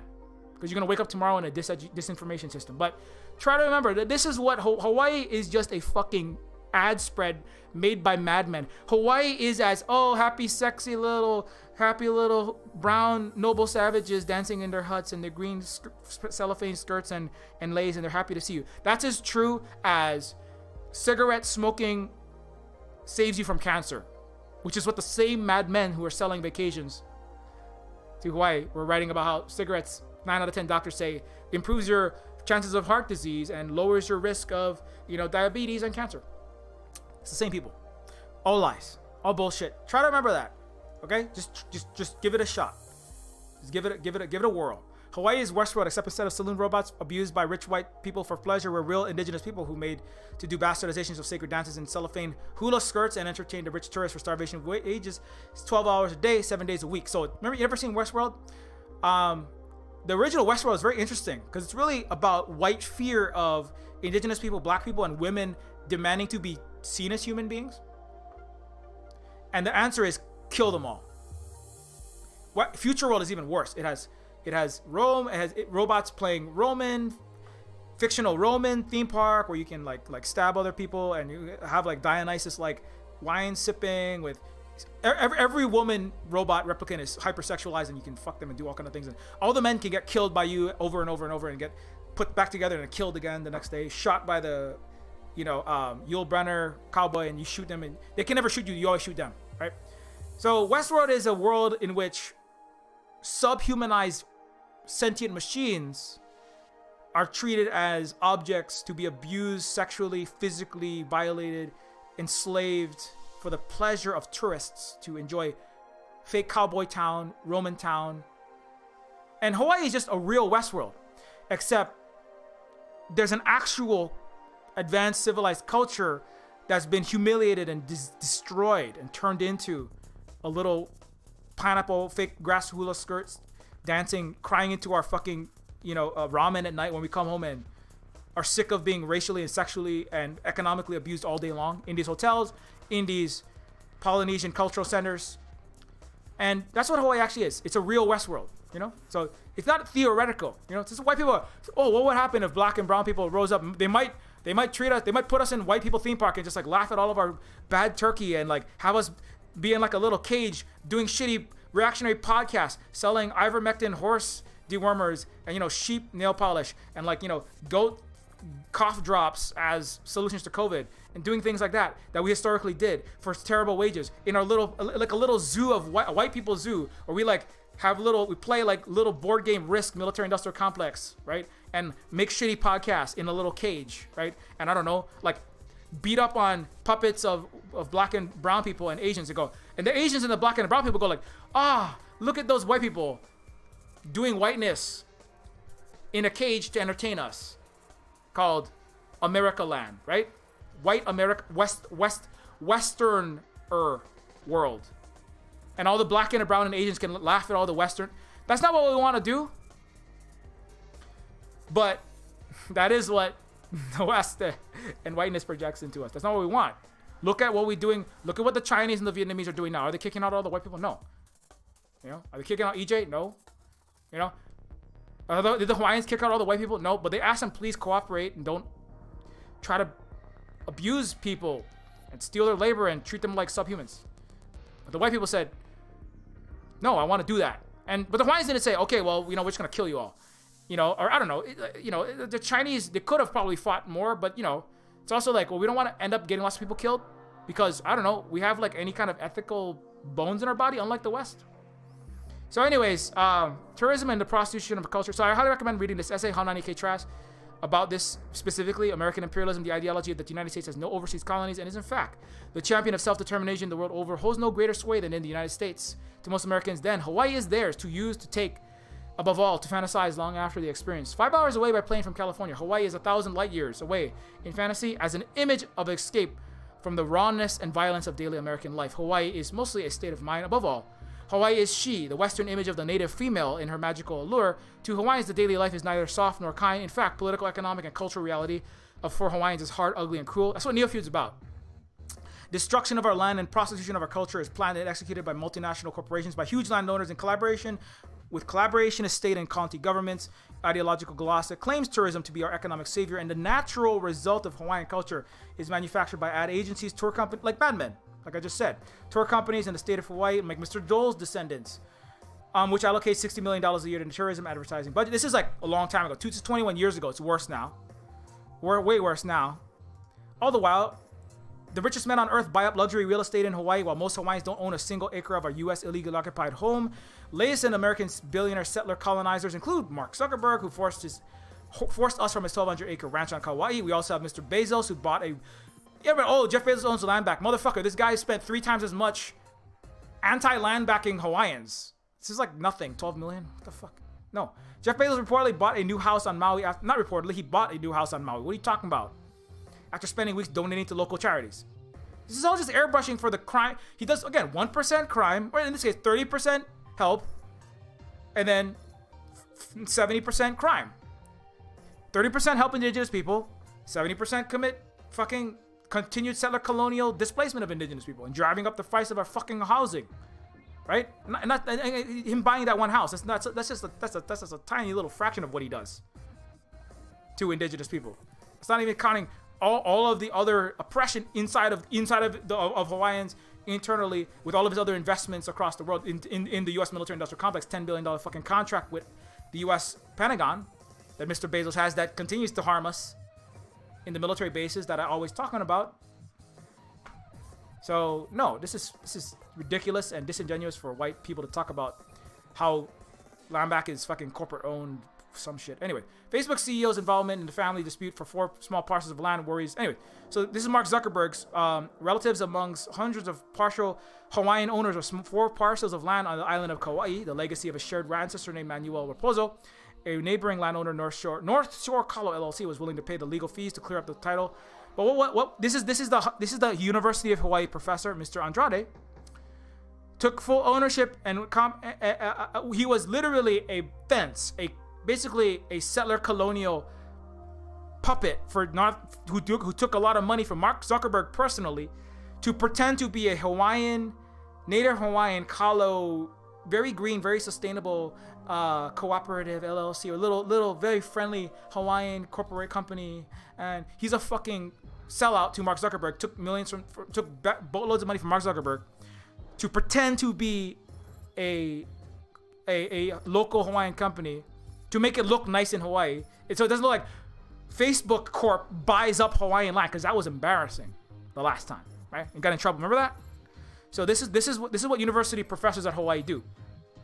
Sell out their own people. That's a normal thing to do as a academic imperialist. It wasn't until nearly a month later that it broke that North Shore Kalo was not a taro farm, but had assumed Kalo means taro in Hawaiian, but a shell corporation controlled by Mark Zuckerberg, using a UH professor as a pass-through. The Facebook founder was pursuing 8 separate lawsuits relating to parcels of land that, like their proposal parcels, were being surrounded by a 700-acre Kauai real estate. So literally, that's Mark Zuckerberg. No, again, it's fair to call that fucking guy out. The guy's native Hawaiian. He's part native, he's part Hawaiian, and that's a fucking Wendigo right there, just selling his people out for money to help Mark Zuckerberg, right? And that sucks, you know. But I mean, that's separate from like, okay, so all Hawaiians are fucking owned by, you know, this is not dialectical. This is not good faith. This is not gonna help anyone, you know, just to do that kind of. Anyway, take a tour of Mark Zuckerberg's gigantic $100 million property that he just bought. This fucking guy, Oracle Court CEO Larry Ellison, who owns 98% of the island of Lanai, checked in at number 7 of the Forbes 2021 billionaires. He also took over from TikTok from China to make it more racist and capitalist and do more wealth worship, when China is banning wealth worship, and China bans poor shaming and making fun of homeless people and wealth worship and celebrity scams, and TikTok that is damaging young non-men and especially girls' health, mental health, and body image. And China's like banning all the shit, doing things correctly that America does wrong, like undoing all the cyberpunk dystopia. And America goes, no, not like that, China, but at what cost? I'm Bloomberg. I'm a fucking fake fucking rag for billionaires. So anyways, so this fucking clown took over TikTok with a sweetheart deal from his friend Mr. Trump, to do all the data servers and rewrite the algorithms to make indigenous people to the bottom of the list and jack up patriot left and military-industrial complex propaganda and wealth worship, Kardashian-esque green tea, fucking multi-level marketing garbage in through TikTok. So thanks a lot, Larry. And also thanks for buying up an entire one of our fucking islands and putting slaves all over it from Micronesia and the Philippines. The U.S. also sought Hawaii as a platform. Anyway, it's late. I just gotta get off. So that's the end. Remember though, okay, the real Luke and the Yoda was Kalakaua, who invented 20,000 Leagues Under the Sea style submarines when Jules Verne merely dreamt them up. Kalakaua, who was practiced on the ancient Hawaiian hula and resurrected the white Calvinist Puritan missionary suppressed hula and languages, brought back a lot of the Hawaiian practices and culture, and also helped bring electric lights to the White House. I'm sorry, to the Hawaii capital before the U.S., who was a great diplomat across the earth, and it visited with the first head of any state to travel across the entire earth, Kalakaua. Actual Renaissance man and somebody who led the sovereign country of Hawaii, technologically, politically advanced, right? And socialist and anti-imperialist Hawaii. That was a model for Sun Yat-sen to lead the revolution in China in the early 20th century. That later gave birth to what Mao would later accomplish. But was the first beginnings of throwing off of the chains of imperial Western capitalism upon China. So Sun Yat-sen, again. So remember that when you see Sun Yat-sen, remember Sun was the Luke who would lead, and China is the real Luke Skywalker who does fight the real empire, U.S. and its military-industrial complex and Western-backed imperialism and capitalism. China is the actual Luke and the actual rebellion, along with Vietnam and the rest of the group of friends in the global South and the global East, participating, Bolivia, Cuba, etc., Venezuela, Iran, indigenous people across the earth fighting actual climate change against the actual fucking empire, unlike the Patriot left. So that's the real Luke. But China is the biggest, most powerful force at present for global liberation against imperialism and capitalism and white supremacy in Africa. It's alleviating everything I always talk about. So remember, that's who Luke is. Tomorrow you're going to wake up, you're going to forget this, you're going to think that Luke is some white young Bernie Sanders. And you're going to believe false things again. But try to remember, right, that's who the actual empire fighter is. Because George Lucas didn't say anything useful because everybody just read it. He's all white, Western-coded rebellion against Asian communist, what America thought was communist Russia-coded communism and Asianness. And that's why Star Wars is useless, except when I read things into it personally. Because I'm the most based person in the world, more based in the US military, 800 bases across the earth. I'm just kidding, but no. Remember that the real Luke is China, Vietnam, that learned from the Yoda of the indigenous advanced socialist leader, Kalakaua, in the native Hawaiian sovereign country. That not might. The actual anti-imperialist China and future fully liberated Hawaii with Vietnam that will defeat the world's empire. That will defeat the world's empire.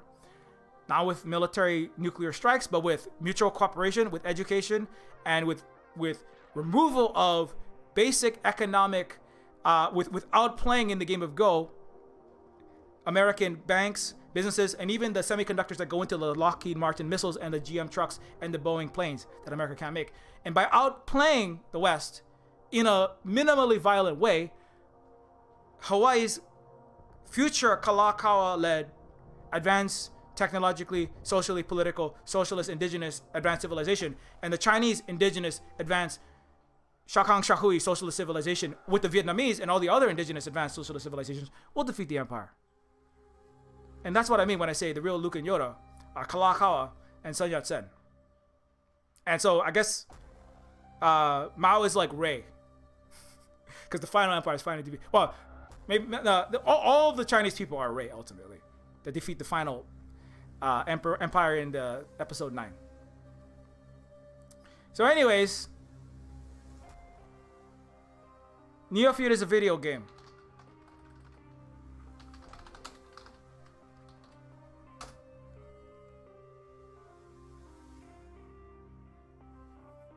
Neofeud is a video game that I made about everything I just talked about being illegally occupied native Hawaiian under U.S. military-industrial complex and imperial capitalist capitalist incursion for getting a fair share of China as the Hong Kong of America and as a personal resort city for the rich and the billionaires of the world to buy up land and abuse physically, economically, and sexually and bastardize our sacred dances.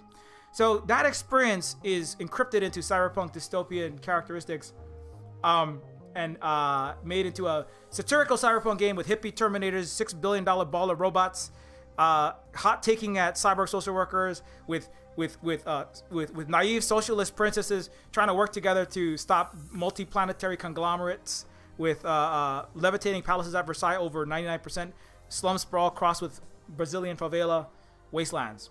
if that sounds interesting to you, do check out Neofeud, which is anti-capitalist, everything I just talked about, but in a video game. And if you want to support us even more than buying the game, you can leave it in a very short review. Neofeud is like Disco Elysium, but more based with more cyberpunk characteristics and full voice acting upon initial release.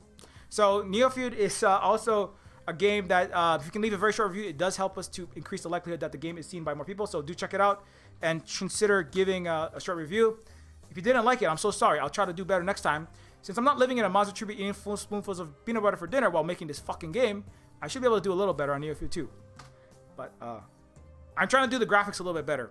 I mostly did the writing, the music, the art, the programming, and half the voice acting basically on Neofeud. So it's tough to do all that work, you know, and also make cool songs and also like fucking educate people all over the goddamn internets.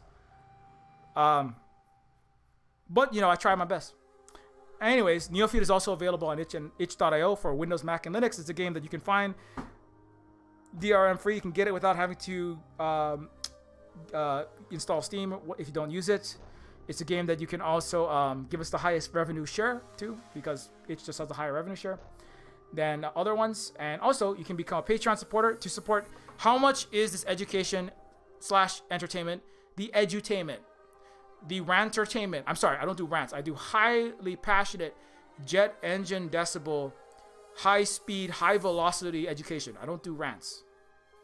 I'm supposed to say that. Somebody told me to say that. Anyways, but how much is it worth to you? Is it worth $1, $5? It's like 20 hours worth of college classes. How much do you pay college professors? I mean, not enough. That's the answer. But how much do you pay for fucking college classes? It's like fucking like $2,000, $3,000 a semester for like 5 credits or something. How much is this Silver Spook semester worth to you, right? How much are you gonna not learn in a history class that you're gonna learn in the Silver Spook history class in whatever college? Anyways, consider that. You don't have to give us money. I give this for free because that's Kuleana Pono and Aloha Aina and actual Hawaiian socialism. That's what Kalakaua. That's what the legacy of Kalakaua and Sun Yat-sen Hawaiian Chinese indigenous socialism demands. However, if you want to support us, you can consider becoming a Patreon in an ongoing way. Support us economically to help us build the Silver Spook Hui, right? The moderate prosperity that we're collectively trying to work on, and I'm sorry, I'm just trying to look at see if I got any new patrons. But yeah, I thought I saw a new one. But anyways, so continue to support us in that way. If you can't support us, don't worry about it, and you can just share the stream around, tell people anything that I said. Okay, have the courage to say anything that I just said, and that's already helping. Okay, but if you want to give us economic support, Patreon. Also, you get access to the Silver Spook Discord and behind-the-scene updates on Neofeud 2. I'm going to give some Neofeud 2 updates later today. My nose always gets itchy around this time. I don't know what's happening. Okay. Yeah, it's telling me to stop. My nose is like, shut up. Stop talking. No. Stop streaming. Okay, anyways. Neofeud is also... I'm sorry. You can follow us at silverspookgames.octodon.social. At silverspookgames.octodon.social, you can give us... You can follow us without... being in a non-capitalist, defederated social media platform that's open source. That's not like Twitter, Facebook, Instagram, and all these other Twitch that all went down because people are doing the right thing and leaving their Death Star that they work for with information and communication characteristics called every Western surveillance capitalist company. So do consider following on Mastodon in case something happens. You know, like I say, something could happen on the Death Star satellites, but this one is, lower probability they're going to get away with anything because it's decentralized the way that it is. So, in emergency, I recommend everybody get a Mastodon just as a backup method to communicate the next time you try to go on a really big strike and everything goes down because they want to stop you from organizing your massive collective worker actions or decolonial actions. So, however, while we have access to the Death Star satellites, you can also follow at SilverSpookGuy, which is my personal account, SilverSpookGuy. And you can also follow at SilverSpook Games, which is my mostly games-related stuff. SilverSpook Games minus the Ian Silver. So SilverSpook Games is a place where you can follow like when Neofeud 2 gets updates, when Neofeud 1 goes on sale, if Neofeud 2 comes out, when it comes out, I'll put the release date over there. So consider following that. Terminus Cyberstar, Terminus C is that's nothing. Terminus Cyberstar is a low poly cyberpunk sim in the vein of late 90s PC games like immersive sim like Deus Ex, System Shock. It's a cyberpunk game that I'm currently the lead content director on, lead writer, and it's a game with a bunch of. It's similar to Neofeud. It's doesn't pull punches like left anti-imperialist, anti-colonial sort of game. Where the main character is a homeless, illegal immigrant escaping from an ICE concentration camp at a U.S. border-style concentration camp. And one of the main missions is called Universal Death Care, where you try to survive American-style private health care and not get murdered by fentanyl and just dying on the side of a road while needing basic treatment. So it's a very political game, like all my games are. I only make political games from a left Native Hawaiian perspective. So consider checking that out if you want to follow that. Also consider joining the Discord if you want to follow and ask when the game's coming out and hang out with cool peoples. So Terminus Cyberstar, Terminus C is the Twitter account. And finally, I would like to thank all of these people on this list right here. Very good people. Dave, James Wheaton, McSilla, Mr. Brewer. Oh shit, I can't say. I'm just going to pull it up on the screen. Read all of these good people's names. Okay? All good people. And yeah.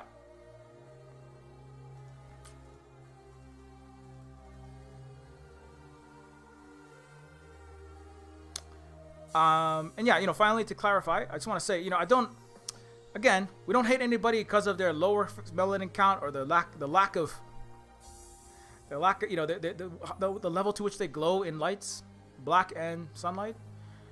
But we do need to interrogate we have to do all of the internal work, not just read 2,000 pages of dead white guy co-options of indigenous ideologies. I'm not saying you should understand dialectical materialism and understand Marxism and also its historical process as it has been applied historically. But also there's more internal work to do. So I want to make that clear that everybody will be accepted, and everybody was accepted. White, black, brown. We house everybody here where they need housing at the Silver Spook Hui/cooperative where there are no bosses and no landlords. And that's what land back is for us. It just means doing what our ancestors did, doing what Kalakau, house people and feed people and clothe people and not distribute wealth according to who has seniority, more money than other people. Just do what a Hui does. That's what we have to do. That's the minimum that we have to do. And so that's what we want. Ultimately, we don't want people to, I don't just do this to irritate some people with too much uninterrogated whiteness, although I do sometimes do that, but sometimes that's necessary. Okay, anyways, until next time, keep Mercedes Palace, be excellent to each other. We'll be back at 9 p.m. Pacific.